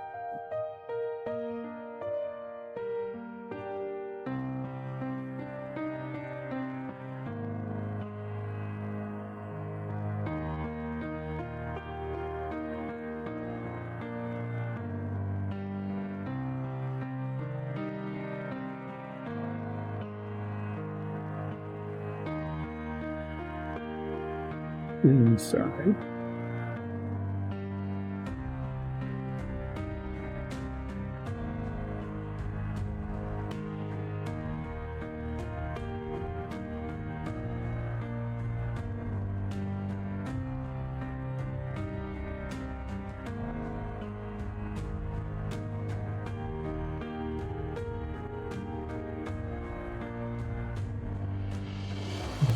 Even a little bit shouldn't even be there, much less painted one color.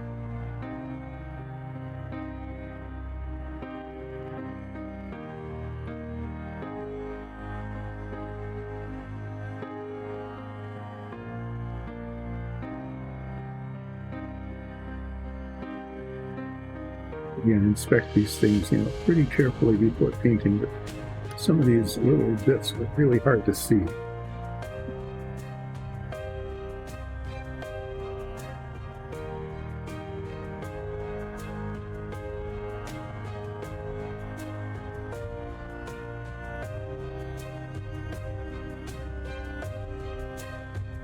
Spreads it around, but I don't want it to be like it won't be later.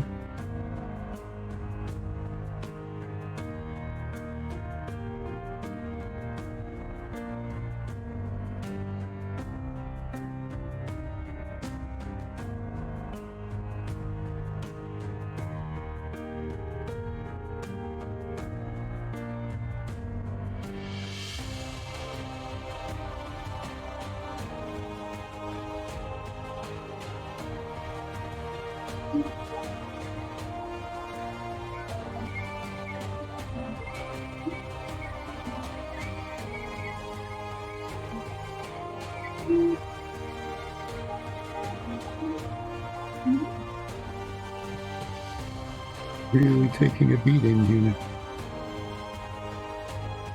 And it's just a little slip of the brush. That will now require a touch-up with 2 colors.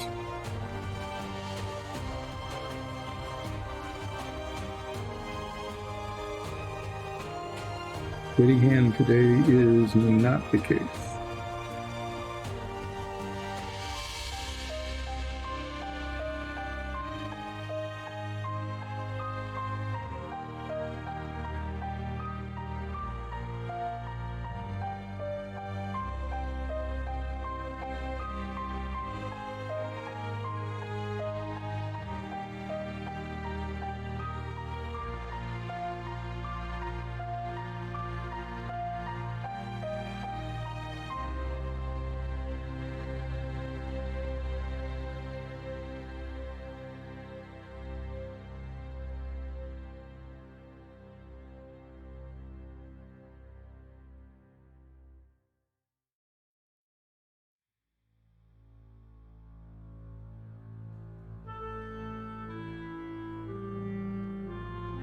Well, the scrolls aren't bad, but the book has a lot of work to do again. Yeah, just keep at it, I guess. Yeah, most of the mess on the scrolls I can fix with the brown color. That would be easy enough. We've got 1 left. And then I'm going to take a break after that gets on.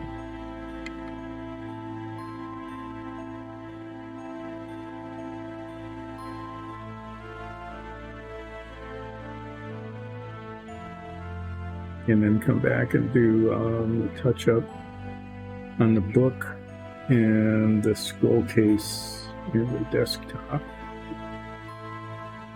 The desktop came out really uneven. I'm pleased with that.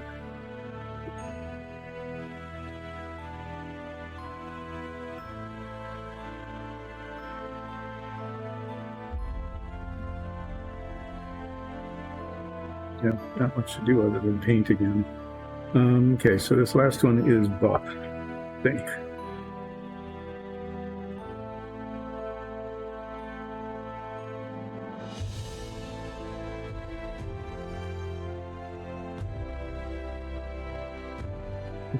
Not easy, because it's right next to the others. Oh, this is really jammed up too.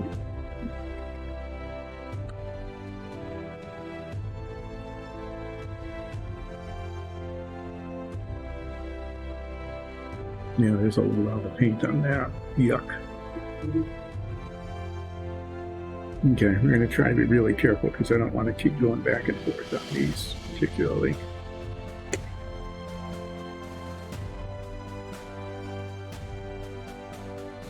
I need to get in between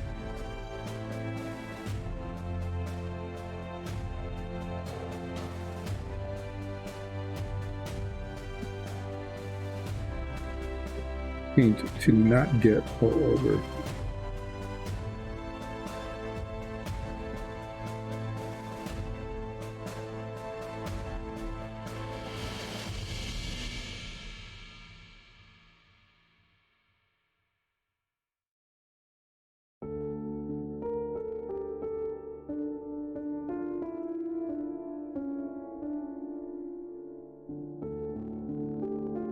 Things first.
And try to get underneath there, at least enough of it.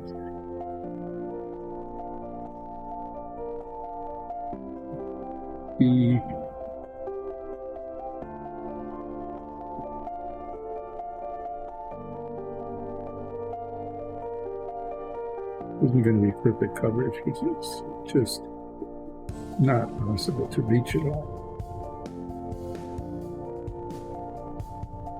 You can reach enough of it so that anything, the parts that can be seen are correctly colored, and the parts that aren't painted look like they're just in the shadows.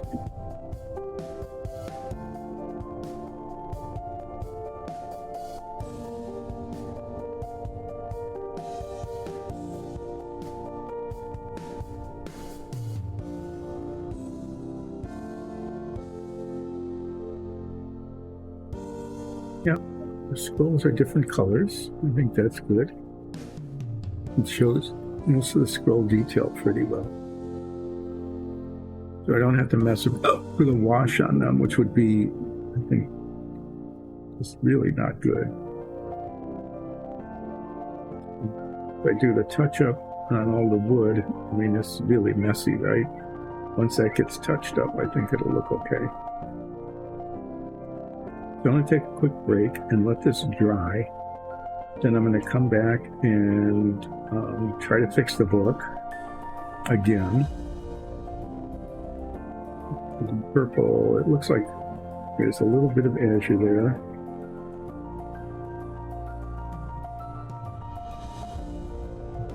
In this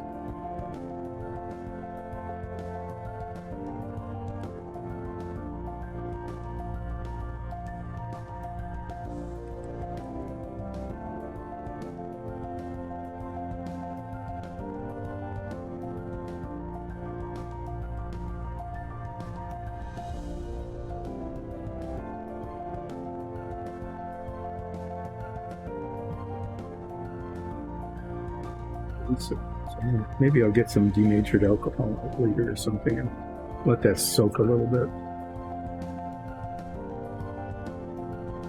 So we got more of this paint build up on this jar.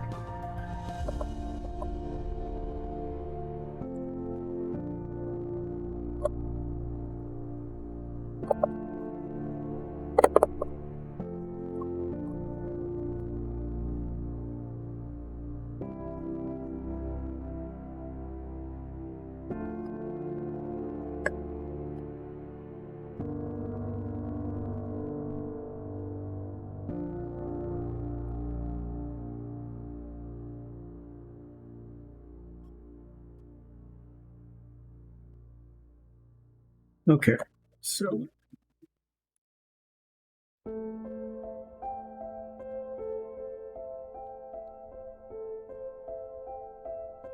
what we're going to need to fix all of this is you're going to need the royal purple again. You need the azure again.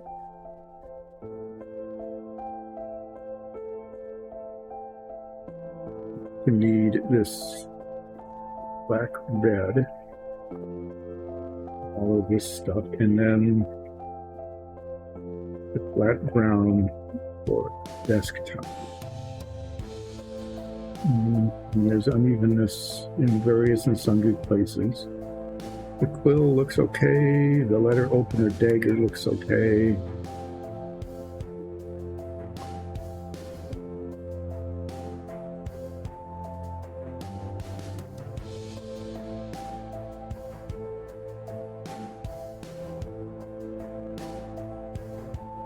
On there.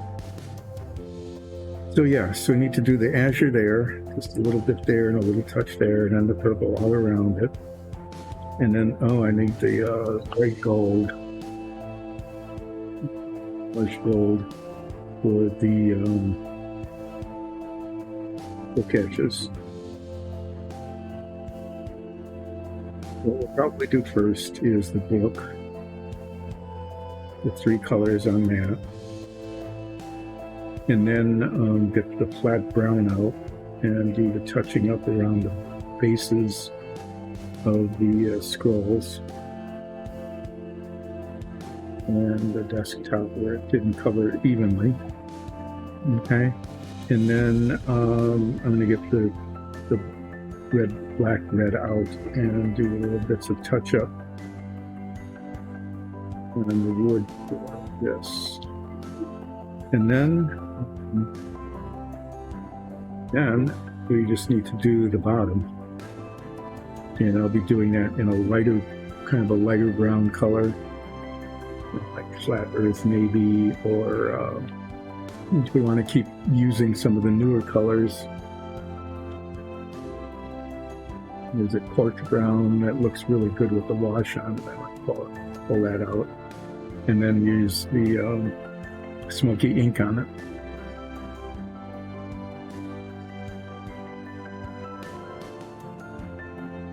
Brown or the beastie brown.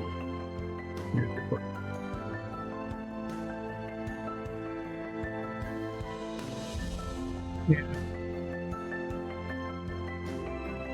Use the beastie brown on the chairs that I'm going to be doing later.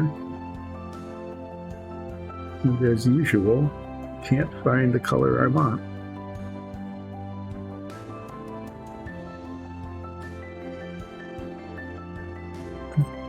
No, it's kind of quiet because it was painting these scrolls was actually kind of a pain. And then touching up hopefully will not require retouching. Let's see how that goes.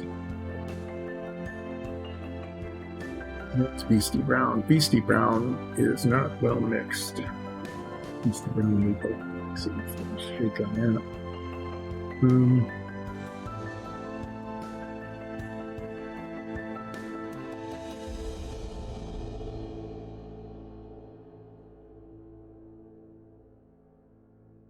Since I'm washing it, I think I'll use the lighter color just to see how it works.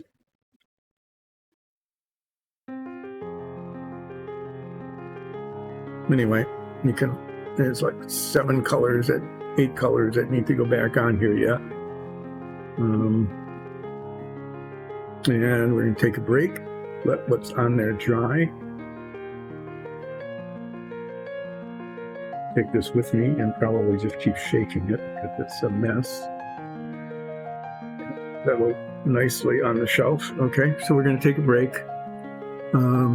Be back in about 10 minutes or so, and we will hopefully wrap up the Mage Table.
Back from break. So let's remind ourselves what we got here. We have this wizard table, which needs a bunch of touching up. So we've got a couple colors, 3 colors on the book, and then the desktop and the scroll case.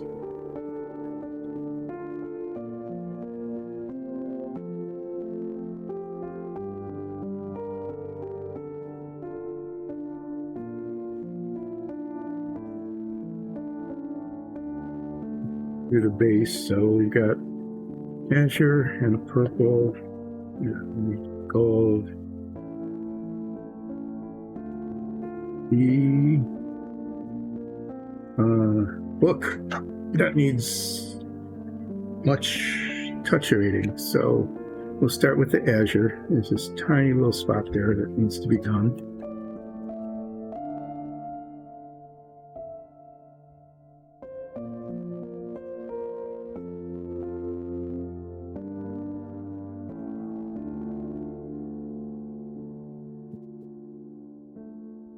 Always a shame because the drop is like 10 times more than you need for this kind of thing, but it's as small as it comes out. That brush, it's got a nice long, very fine point on it, but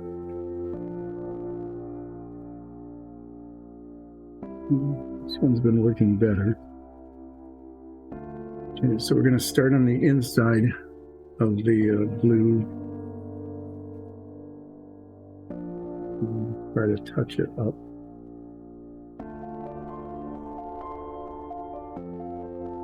Purple is.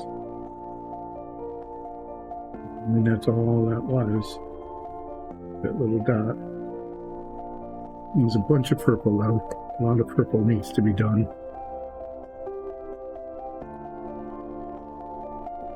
Hopefully the purple will behave and we'll get that completed.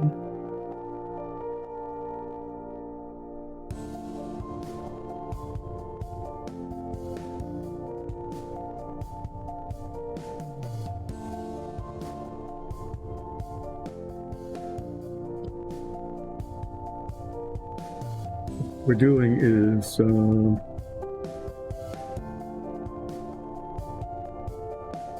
fixing the edges here.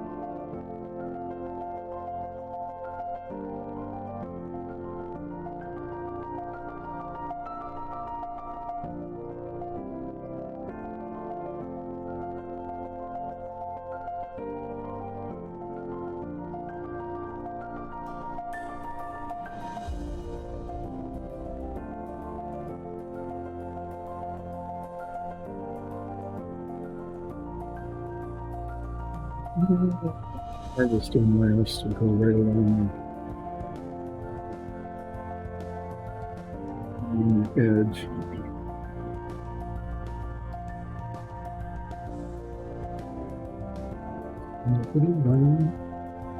So actually I'm going to tilt it up.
Good enough. I'm going to just keep it like this for a second until that dries a little bit.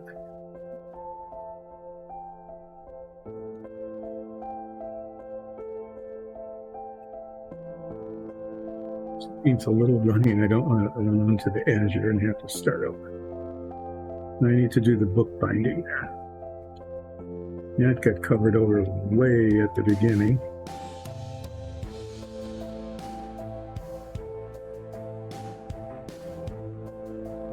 Discovered that the azure was also kind of a runny color.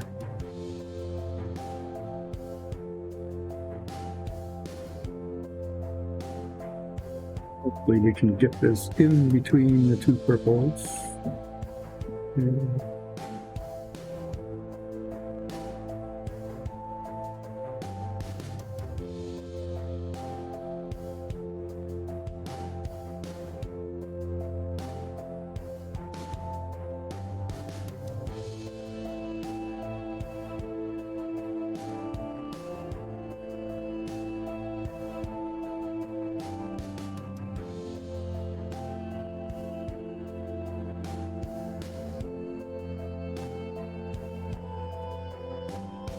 one tone and spot, and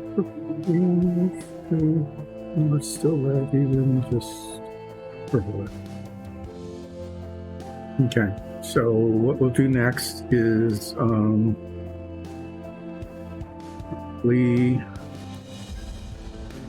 just this black red and fix the scroll case.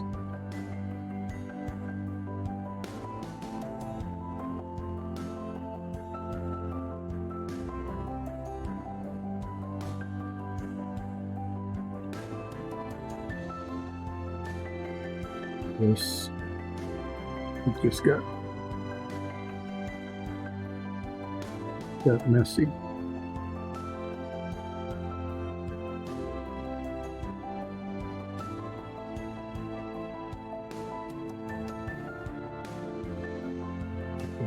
You would not have the scroll here.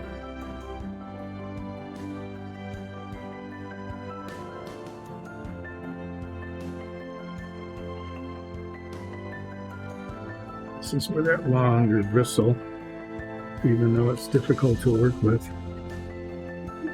find to be more effective.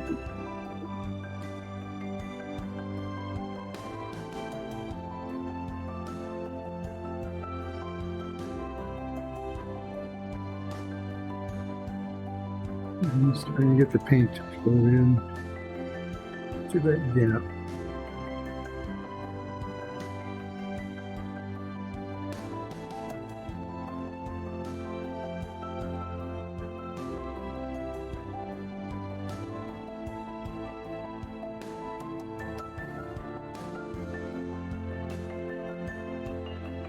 Like that.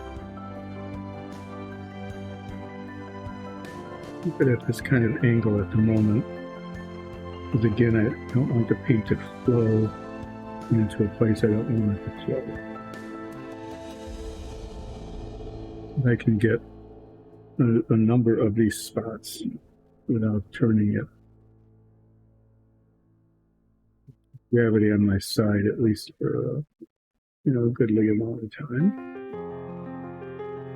There's another one of those. This one's a big one.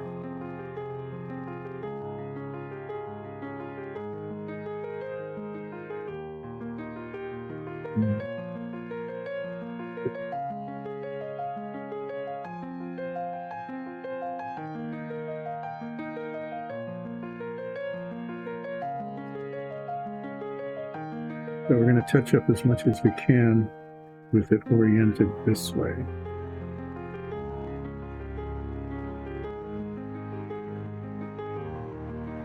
They're tiny little spots.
You need to touch up the other color with this color.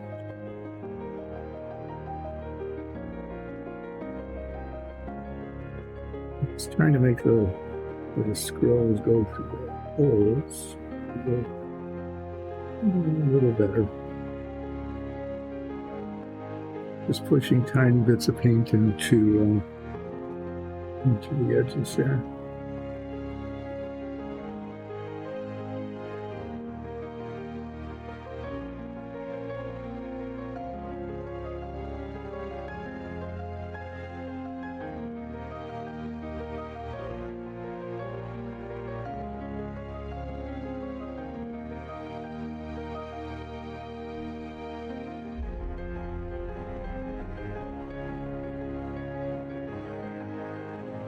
Just getting rid of the mold, those little hairs from the molds.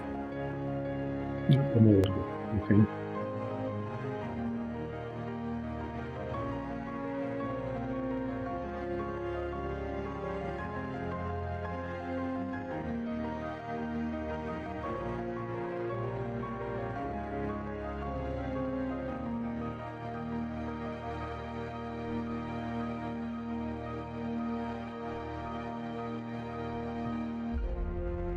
Under here. Actually, the bottom there ever got painted anyway, so there we go.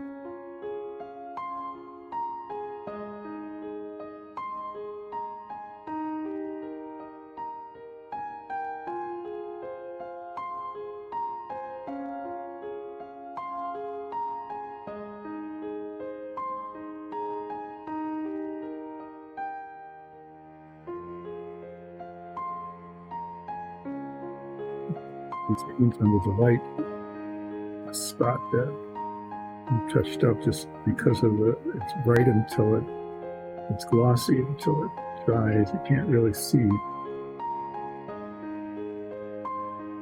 Looks like I'm doing pretty well. There's a tiny spot here yet.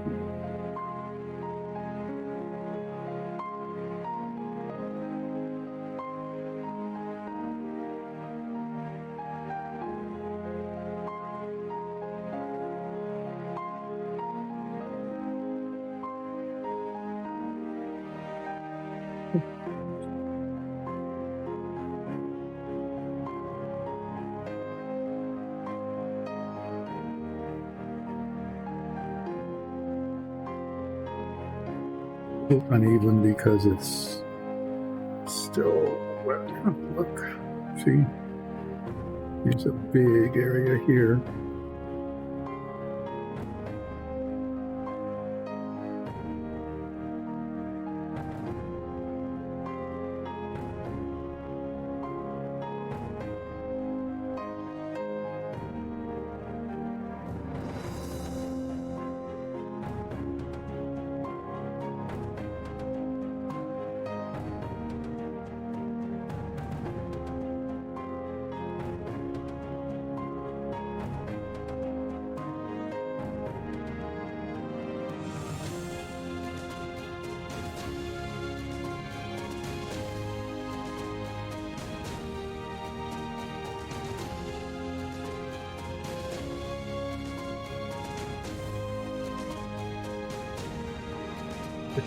That I got touched, and I can't remember what color that one was.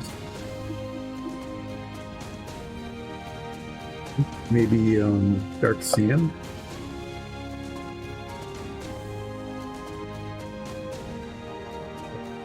Deck tan. Greenish one.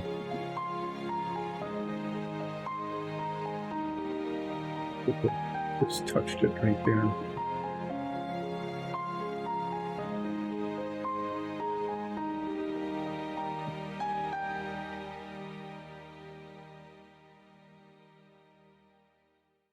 Most of that is a bunch of touching up with this flat brown color. But I want to check.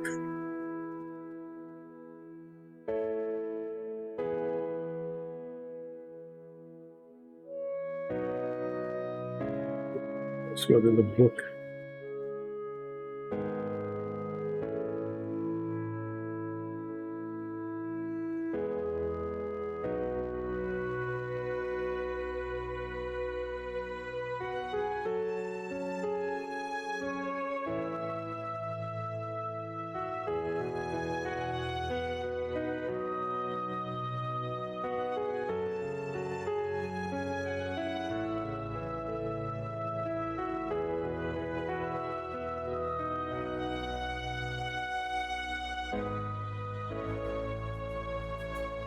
Both will just have to do as it is. And then the gilt there worked out okay. The other little bits and pieces look pretty decent. I just need to touch up underneath here with flat brown and around the edges.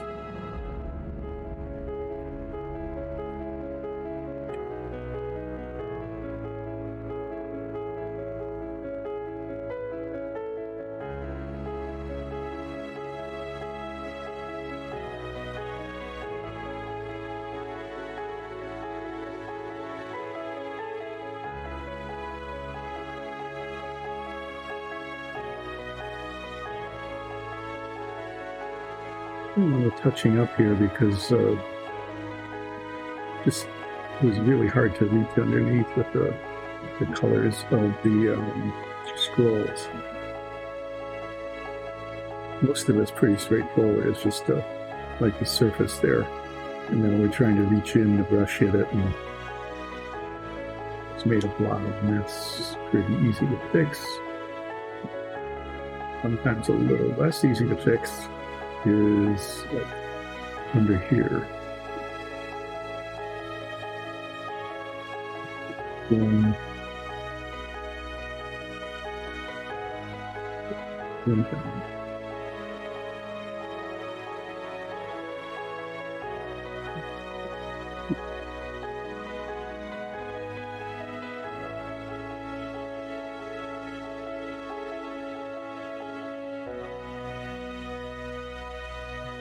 Now we're getting that pretty well.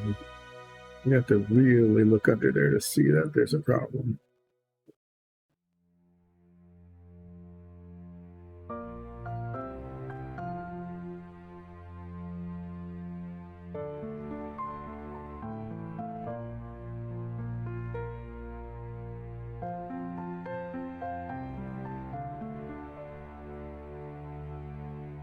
There's a big splotch here, but it shouldn't be too hard to get.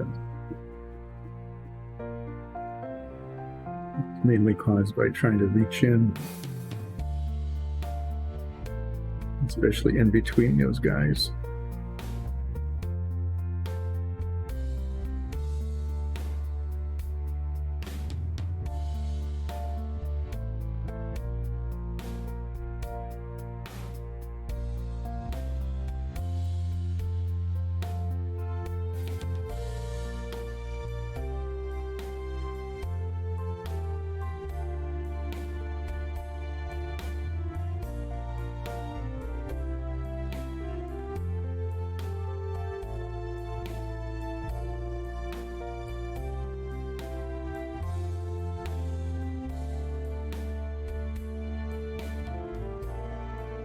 That came together okay.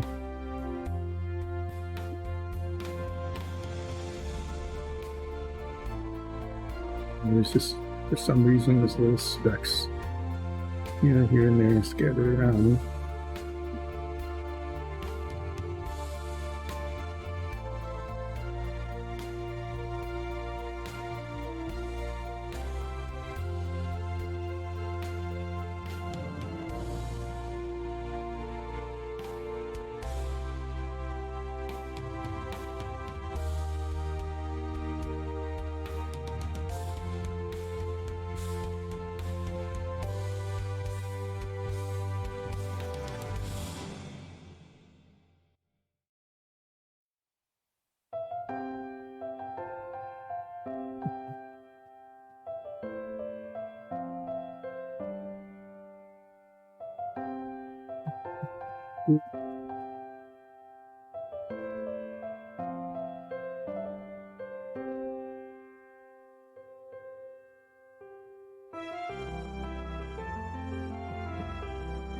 Change it at all.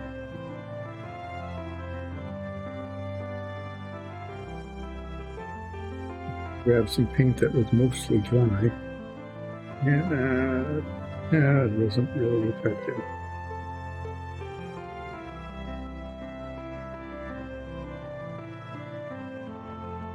Take care of that.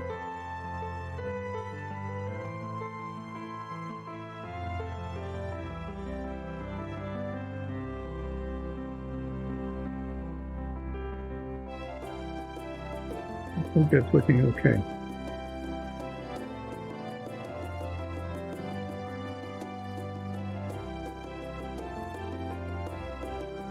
If you look down at it, it's really kind of interesting. There's the book. The book came out okay. The book stand, the quill pen, the dagger letter opener thing, the candlesticks, and the scrolls. Actually, kind of pleased with how those came out. They look good. I'm glad I did them in different colors. And what I need to do now is just let this set for a bit and then paint the base. I'm actually going to hold on to it while I'm painting the base because if I put it on one of those sticky things, I won't be able to get the bottom.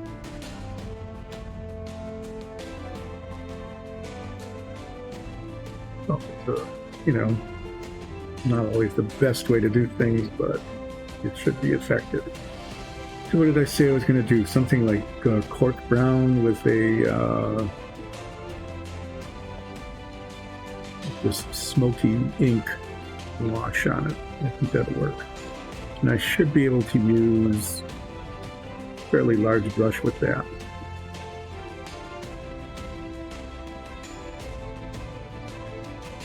Basically, I'm just going to be painting large areas. In fact, I could even use a really large brush. It doesn't work that well with the Viejo paints. You end up putting too much out. So I'll just paint it this way. And I'll start here underneath. I don't know, I suppose the underside of that board should probably be done in flat brown now that I'm looking at it.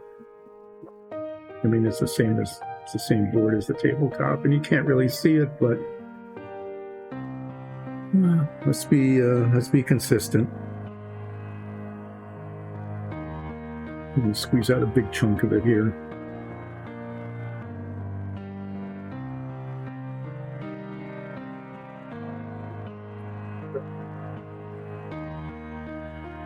What I'm doing is the underside of the desktop.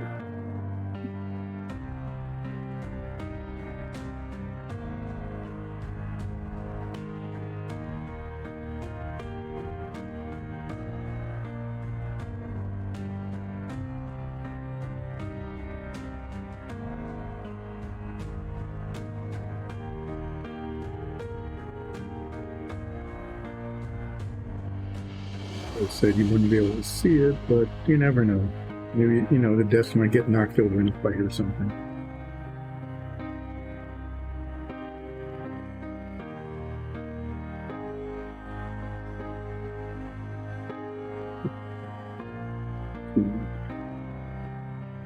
Fortunately, you don't get very much when you squeeze out these Viejo bottles, so that there isn't much waste in it.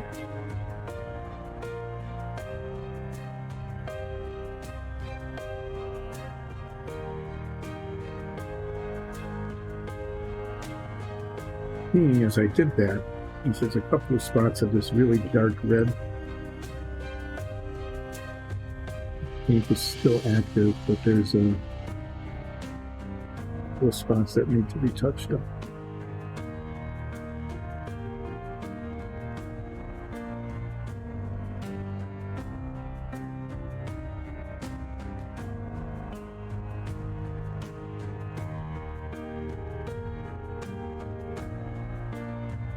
Okay, well, we'll let that dry a minute. And then I'll find the dark brown. Here it is. This is a paint, and this one also needs a lot of mixing. The paint that looks a whole lot lighter when it goes on, and I'm hoping it works with the wash. I mean, this is going to look... If the wash doesn't work on it, then I'll have to try a different color. The base of the desk is really not much of anything, but color isn't going to look very good by itself.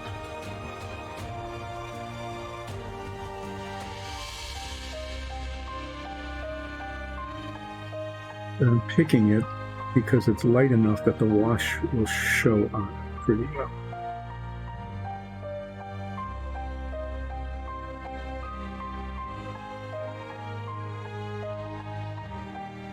Squeeze out more. It's really hard to squeeze out less. You can see that it's much lighter than the rest of the wood.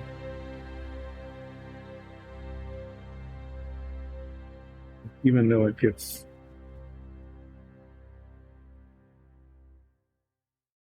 a bit darker when it dries, it will not look good unless the wash works.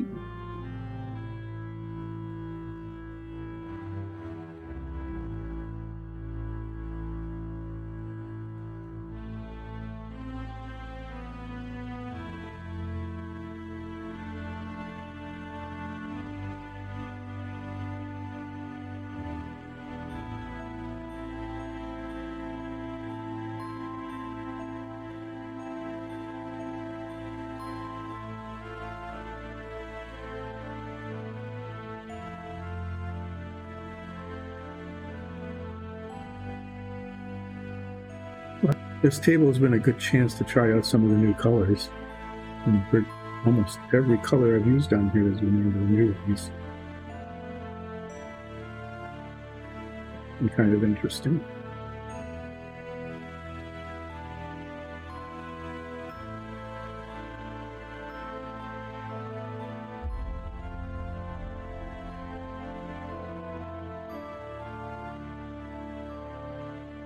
I'll need 2 coats. Or I'll just count on the wash to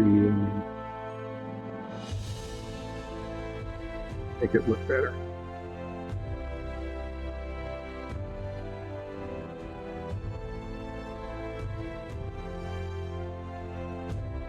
Kind of a raised edge around it, but I'm not going to mess with that.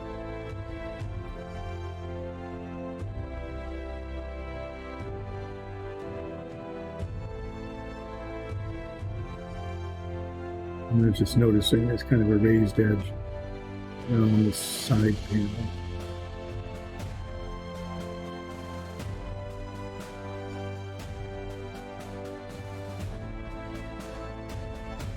You know, this really might need 2 coats. We'll find out.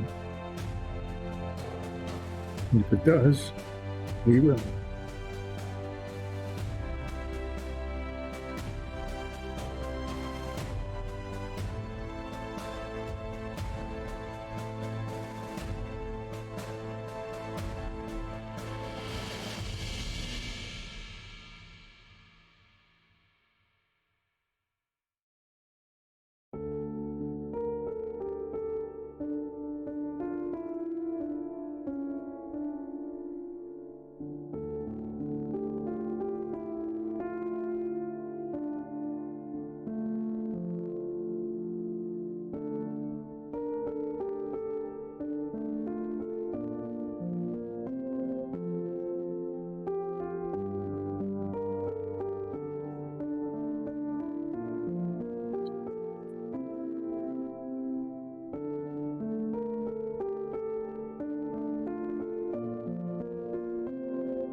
Well, we will let this dry and then give it a second coat because it isn't covering very.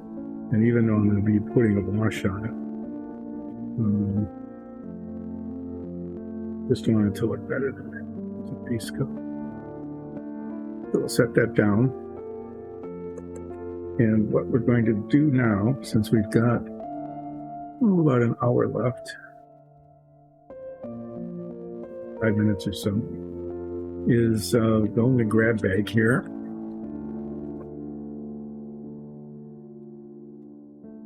And we've got these 2 little fancy chairs. We've done a couple of these before.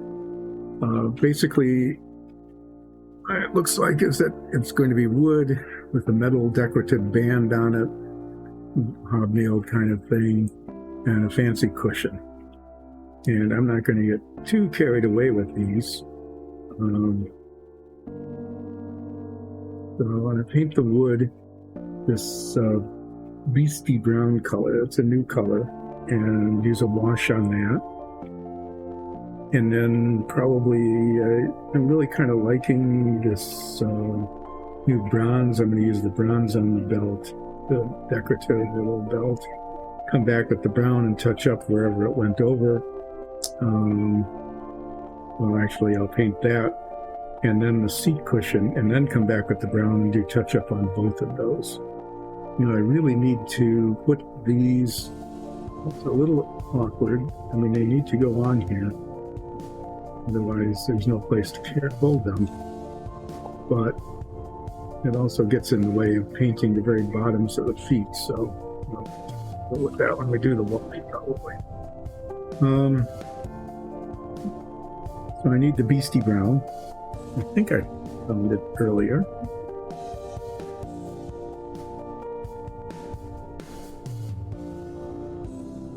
No, I was looking for it. 2 was one of the new Viejo colors.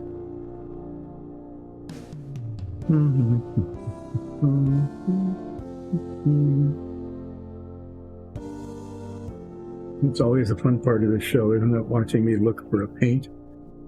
And it's always like one that isn't right in front of me because everything else is.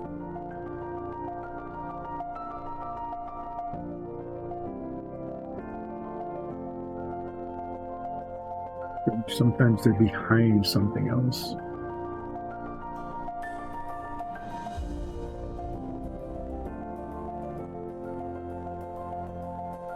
Get up and look around. Really annoying me, actually.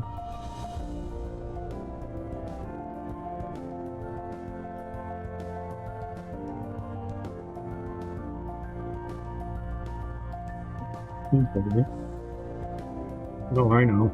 It was in my pocket because I was shaking it up because it wasn't mixed very well. Well, that was a little awkward, but there it is. Okay, so beastie brown.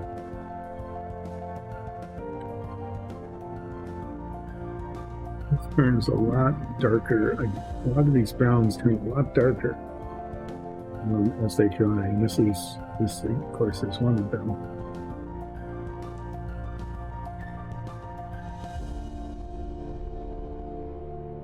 Base coating,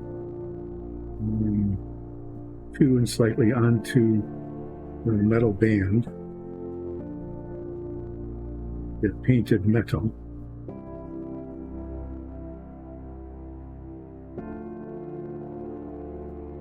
These little openings.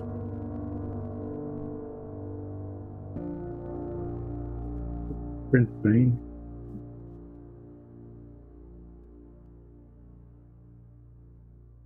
Give both of these chairs the same color. There'll be a pair of chairs.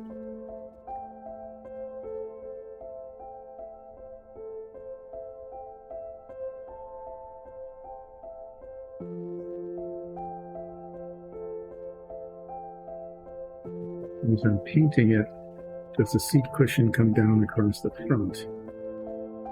Or is it just the top?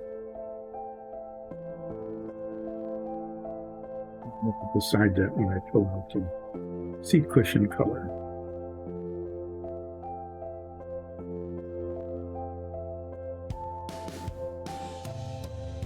Now I'm tempted to just say it's just the top.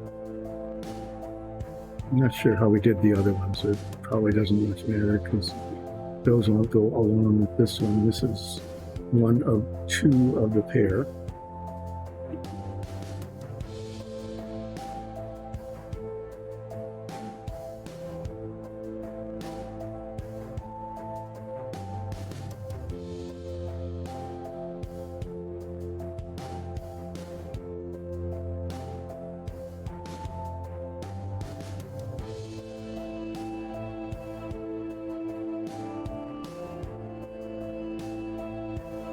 To get this base color in, I'm going to go back to the Mage Table and let's see how that brown is drying, that cork brown,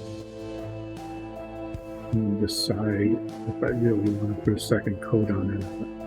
I'm almost certainly going to have to, but we'll decide that.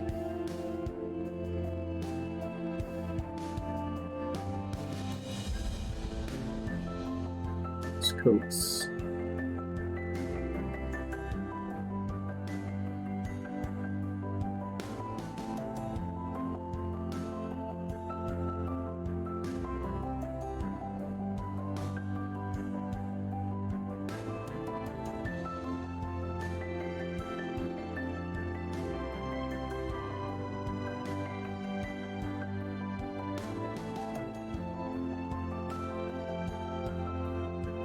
Pretty quick.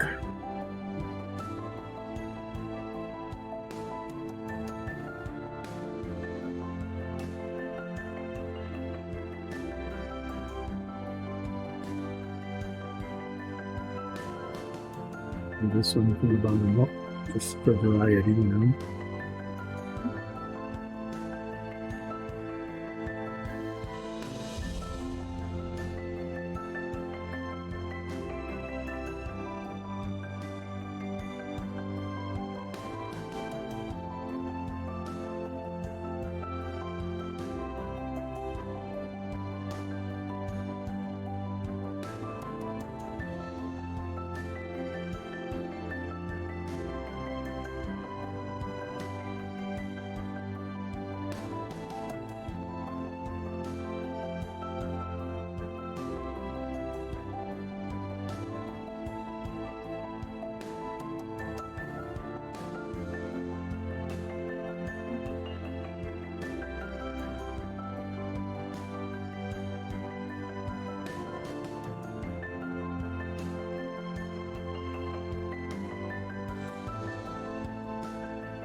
Stay in the stickum.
Down, we want to get that out, and got a fingerprint on the top, so we'll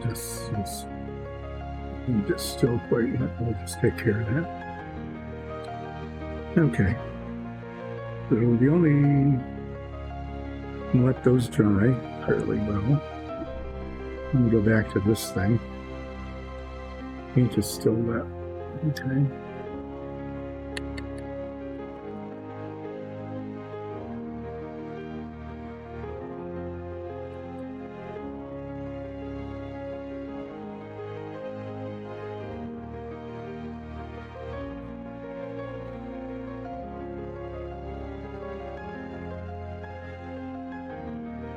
Cover very well. So definitely doesn't matter now if it's a little bit dry yet, because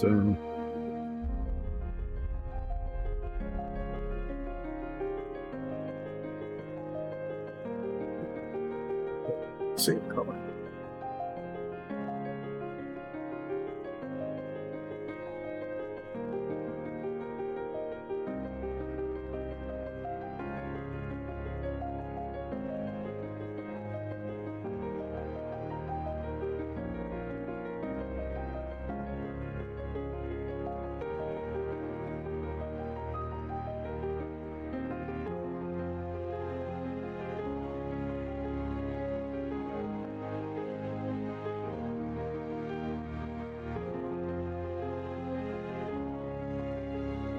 Coverage.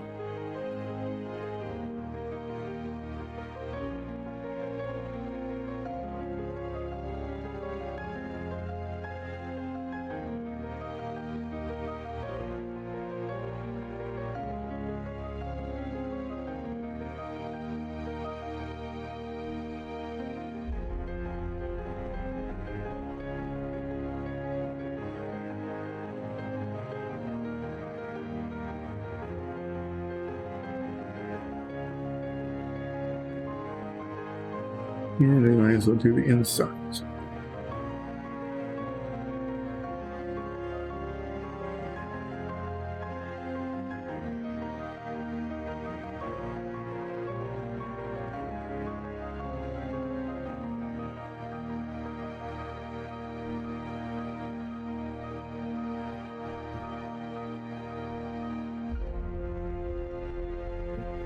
First coat isn't completely dry. We'll see how the chairs are doing. How long we can get with those.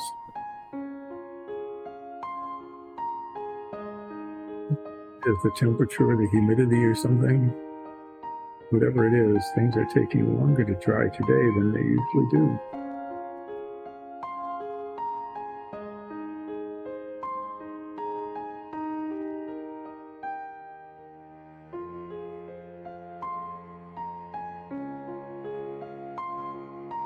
There we go.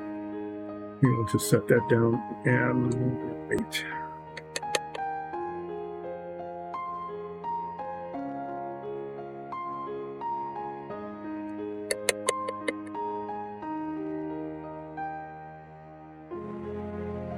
It's taking forever.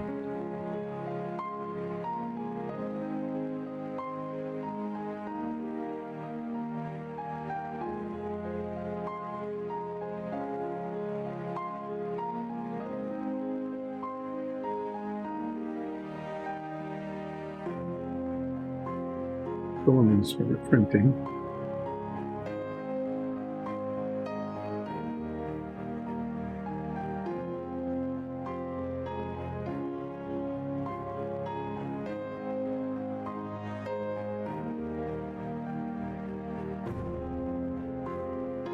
Well, I'm going to sit and let those wait.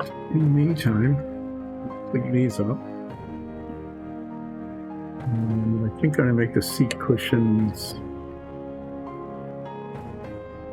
royal blue, maybe.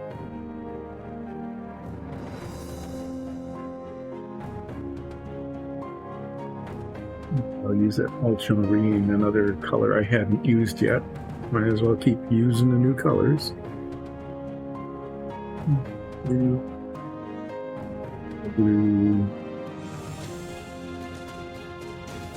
ultramarine blue. That out. The bronze out. Keep the smoky ink out. And the opportunity to talk about Dice and Dungeons while we're watching paint dry. Dice and Dungeons is primarily a Dungeons and Dragons campaign. We stream almost every Sunday except for major holidays and occasional vacations on Sundays from 2 until it's done. We've got a really great campaign. It's now, approaching episode 60-something, I think. I know we're in the late 50s. And have just completed a major heist where we didn't get killed and didn't blow up a city. We're not responsible for that. And are getting into another adventure where we're making our way through what's going to be a very long, arduous journey under the mountains. We will not meet a king under the mountains. We may or may not meet a dragon. I don't know. That seems to be a thing you find in mountain caves or mountain tunnels. We'll see. Either we will or we won't. There may or may not be treasure. At any rate, we need to get to the other side to continue our adventure, which was a quest I believe that Zoria was following to find out who it was that plundered her village and took away all of her changeling family. So we'll be doing that. We've also found out Ulset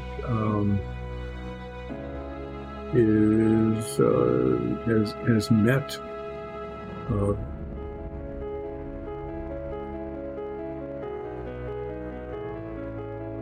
who was really very nasty and might have something to do with both the disappearance of the people in his village and also the Order of Remarden, and maybe antagonistic. We might find out what the Great Darkness is, or the darkness is among us, or evil is in plain sight, or however that's translated means. So I'm going to invite you to tune in on Sundays from 2 until later to watch that campaign. Also, please watch us paint or draw. I think Nikki, who plays Zoria, is going to continue working. I've given a preliminary sketch of Nines, our Tabaxi Bard, and we'll be working on that, finishing up the sketch, maybe doing some coloration, that kind of thing. That will be important because we have just reached level 5. I think we've been promised that we will be level 5 and have new figures. I painted mine 2 weeks ago.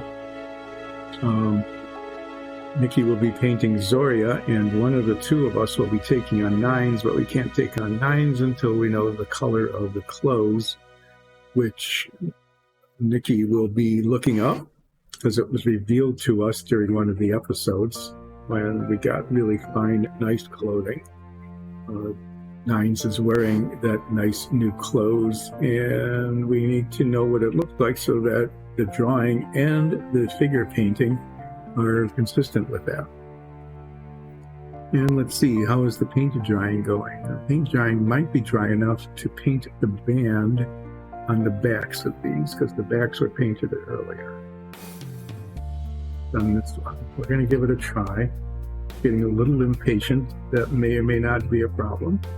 Find out. I'm going to start out with the bronze color here. And I'm going to paint that band and hopefully not get too much of the bronze onto the brown so that we don't have too much touching up to do before we do the washing, which may or may not happen yet this episode. So I'm going to actually try doing that with this larger brush. Sometimes when you're painting a straight line on a raised surface, it actually works pretty well because it holds in here the tip better than some of the others.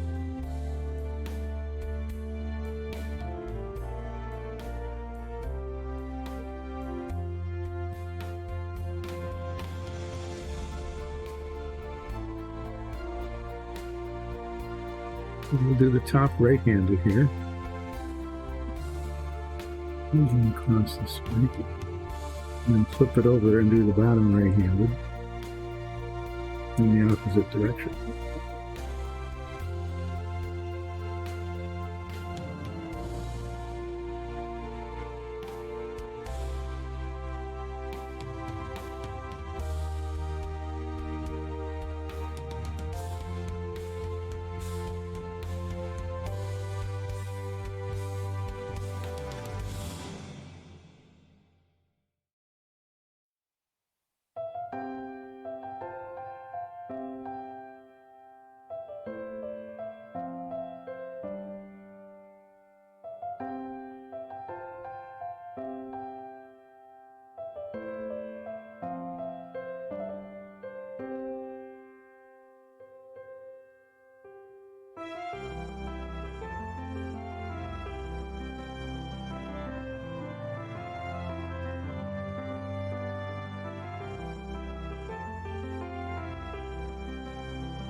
And that went pretty smoothly.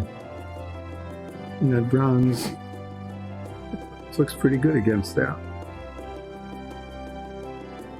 It will look good once it's washed. Now we'll try this one. Yeah. Hopefully the paint is not wet.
I think I got it up a little too high there. So let that sit and I'll come back and touch that up. It was hard to see with the angle of the light where the edge of the band was. So this stuff, still tacky. Wow. Okay. I'm going to go ahead and paint the seat. And then we'll do a little touch up with the brown and then do a wash on it.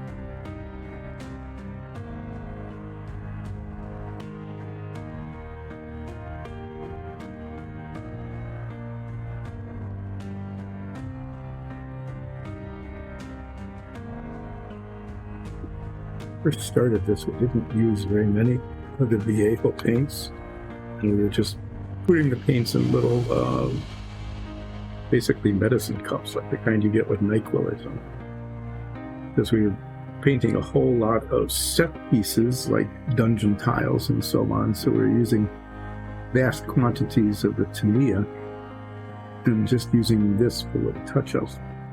And we started using them more, and the cups became really inconvenient, so we got these inexpensive little plastic pallets, which just are a lot easier to use because you can actually get the brush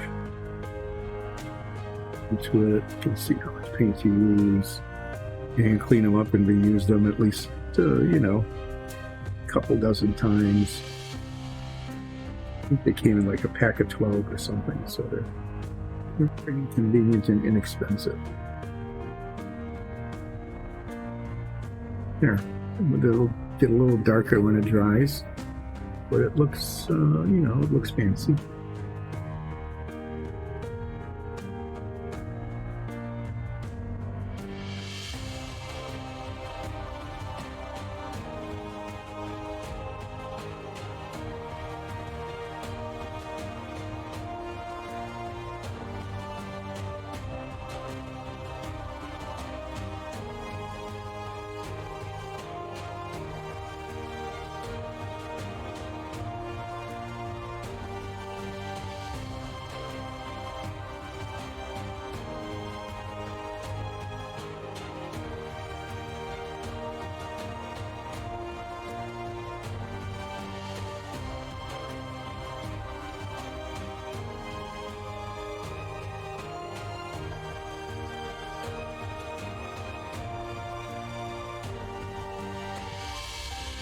Just go in fine off it first time, and I pushed it up and got it in way too far.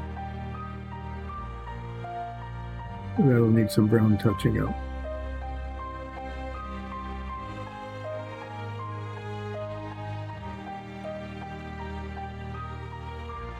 Anyway, yeah, these continue to take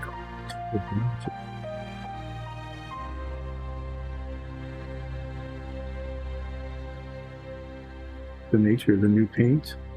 I mean, they just might be much slower drying than especially the Tamias, which dry really fast.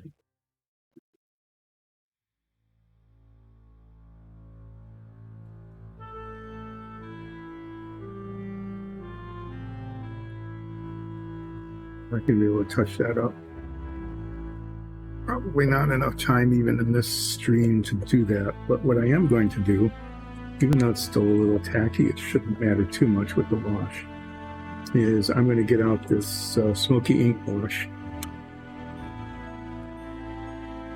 that I had tested on a floor tile earlier, and I'm going to use it on this desk,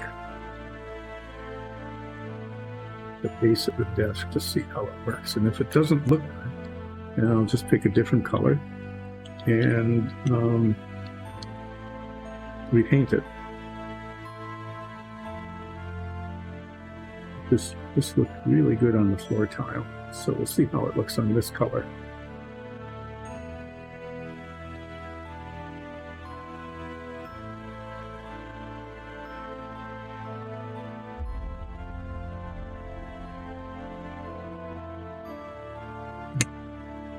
A really big brush, or else it's going to be really weirdly streaky.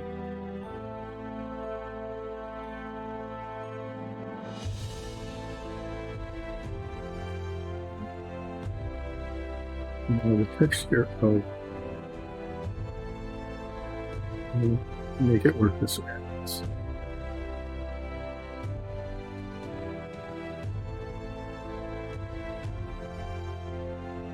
The text can, because of the size of the brush.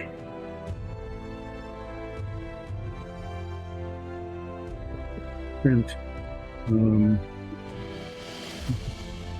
So this seems to work best going in this direction. It's giving it a different color, a little bit of variation, and then it doesn't look too bad.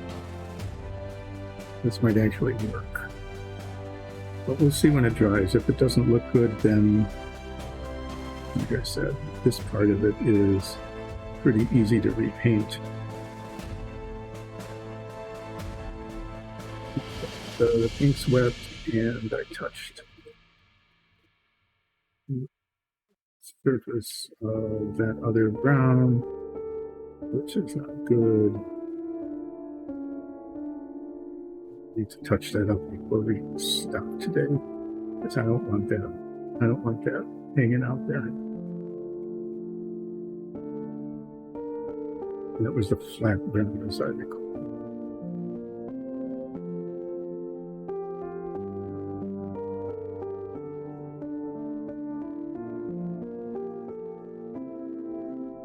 And we will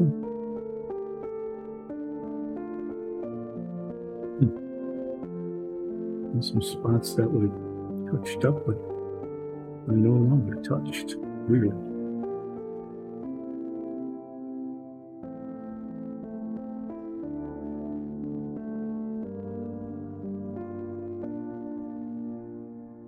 So I'll be doing a little more touch up than I expected.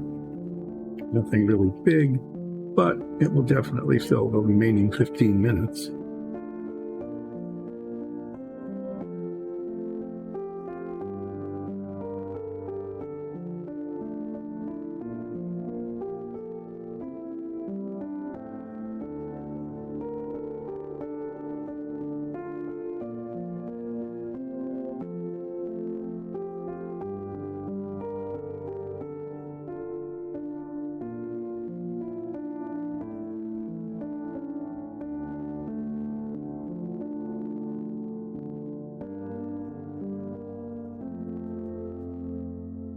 Let that go for a bit, wash these off, and get out those two brown colors.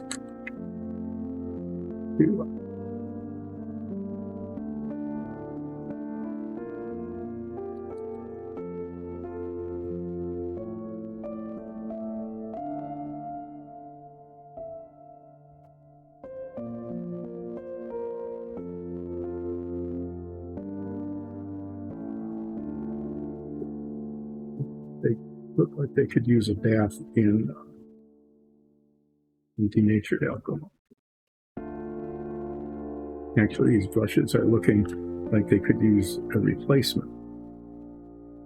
Okay, so what we've got here, and I don't understand how this happened, is there's little white spots there. So it's like when I touched it up with this red paint, and it touched, it didn't stay.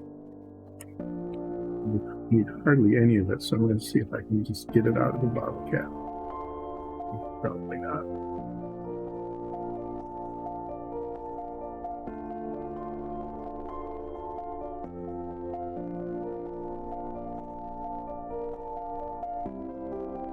Oh, I see. Okay. It wasn't that it wasn't painted, it was that there was something.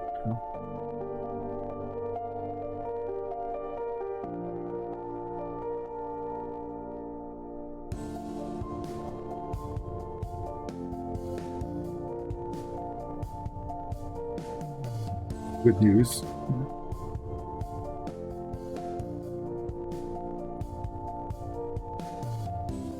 Yet one more time.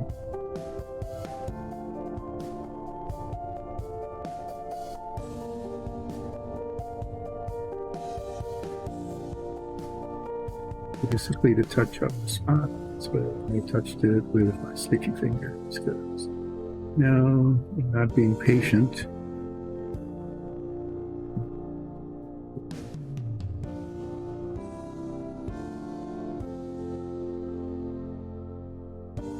Big mess, but I'm annoying now.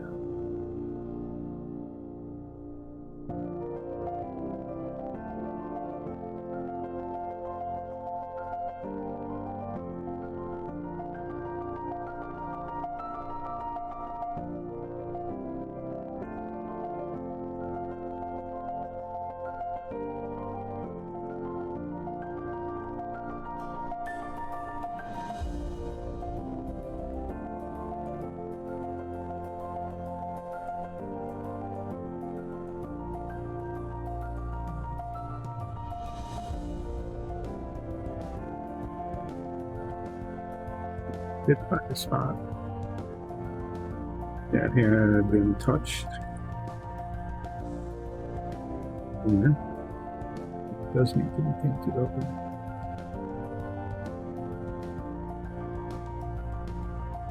Okay, well, we're going to call that a success. Now what we're going to do is, there was one of these seats where the bronze went up a little too high. Not the beastie brown.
Heat came up too high too. I'm not sure if that blue is dry enough yet or not. We'll find out.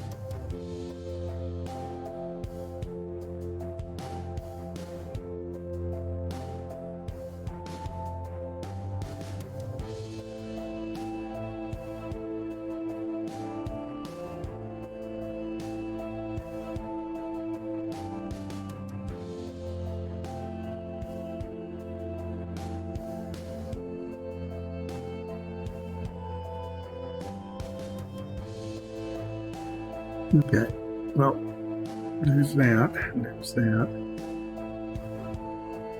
I think that's actually drying well enough to put the wash on it.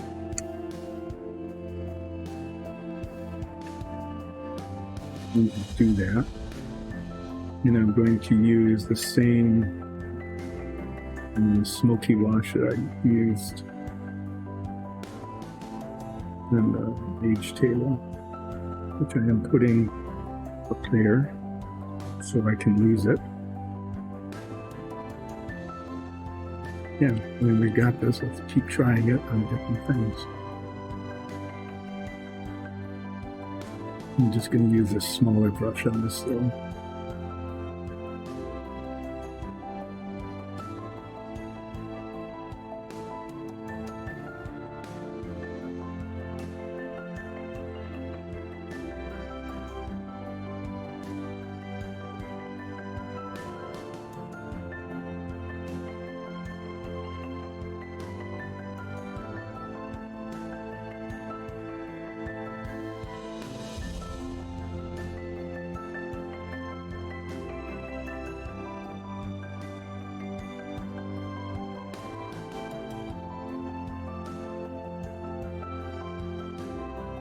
There isn't that much going on, but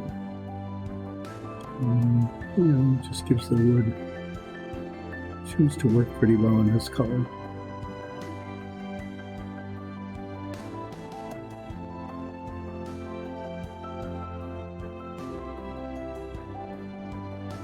Gives it a nice kind of reddish tint.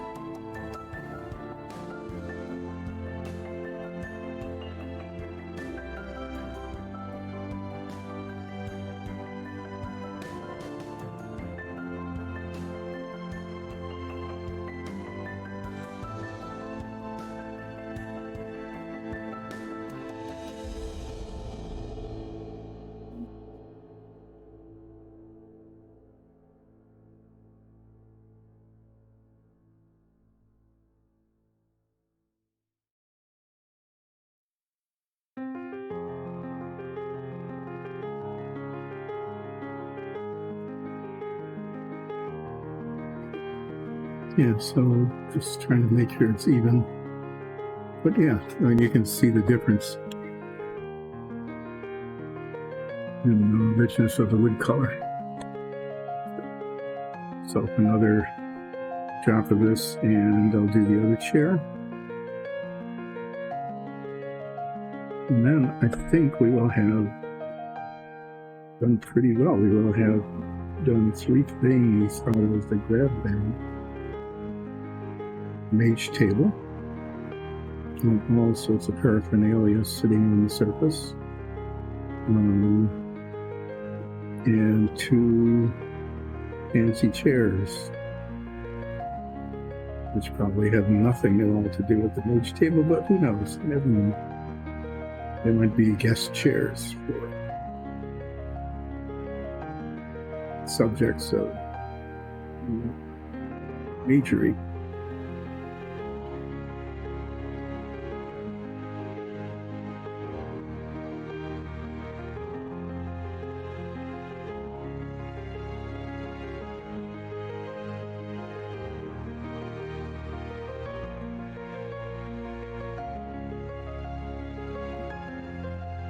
Take this off of the sticky stuff, it's probably fine. Unfortunately, the bottoms of the feet of the chairs might even be totally unpainted. They're definitely not washed. And then make a decision about whether to mess with them or not.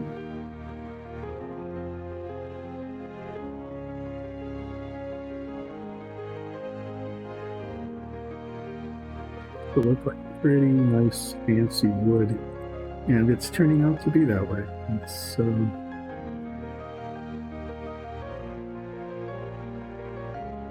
very rich dark wood.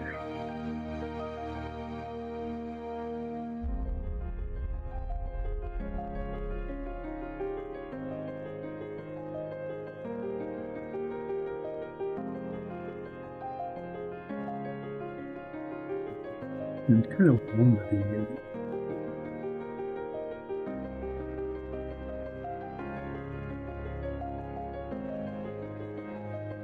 You know, the bronze looks good on it.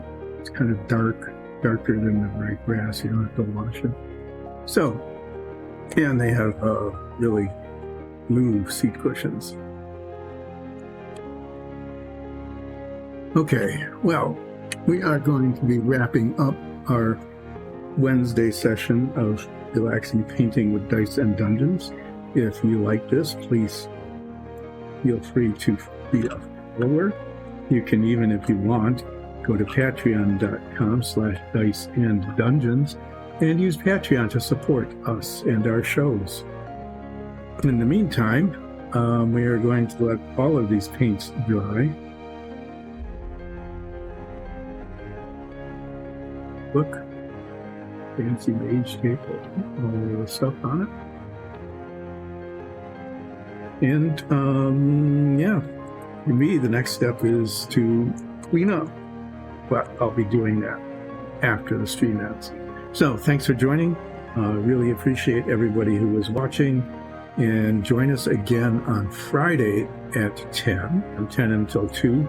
And we will be seeing Nikki continuing to work on the drawing of new level 5 knives to Tabaxi Bard. Thanks all, and goodbye.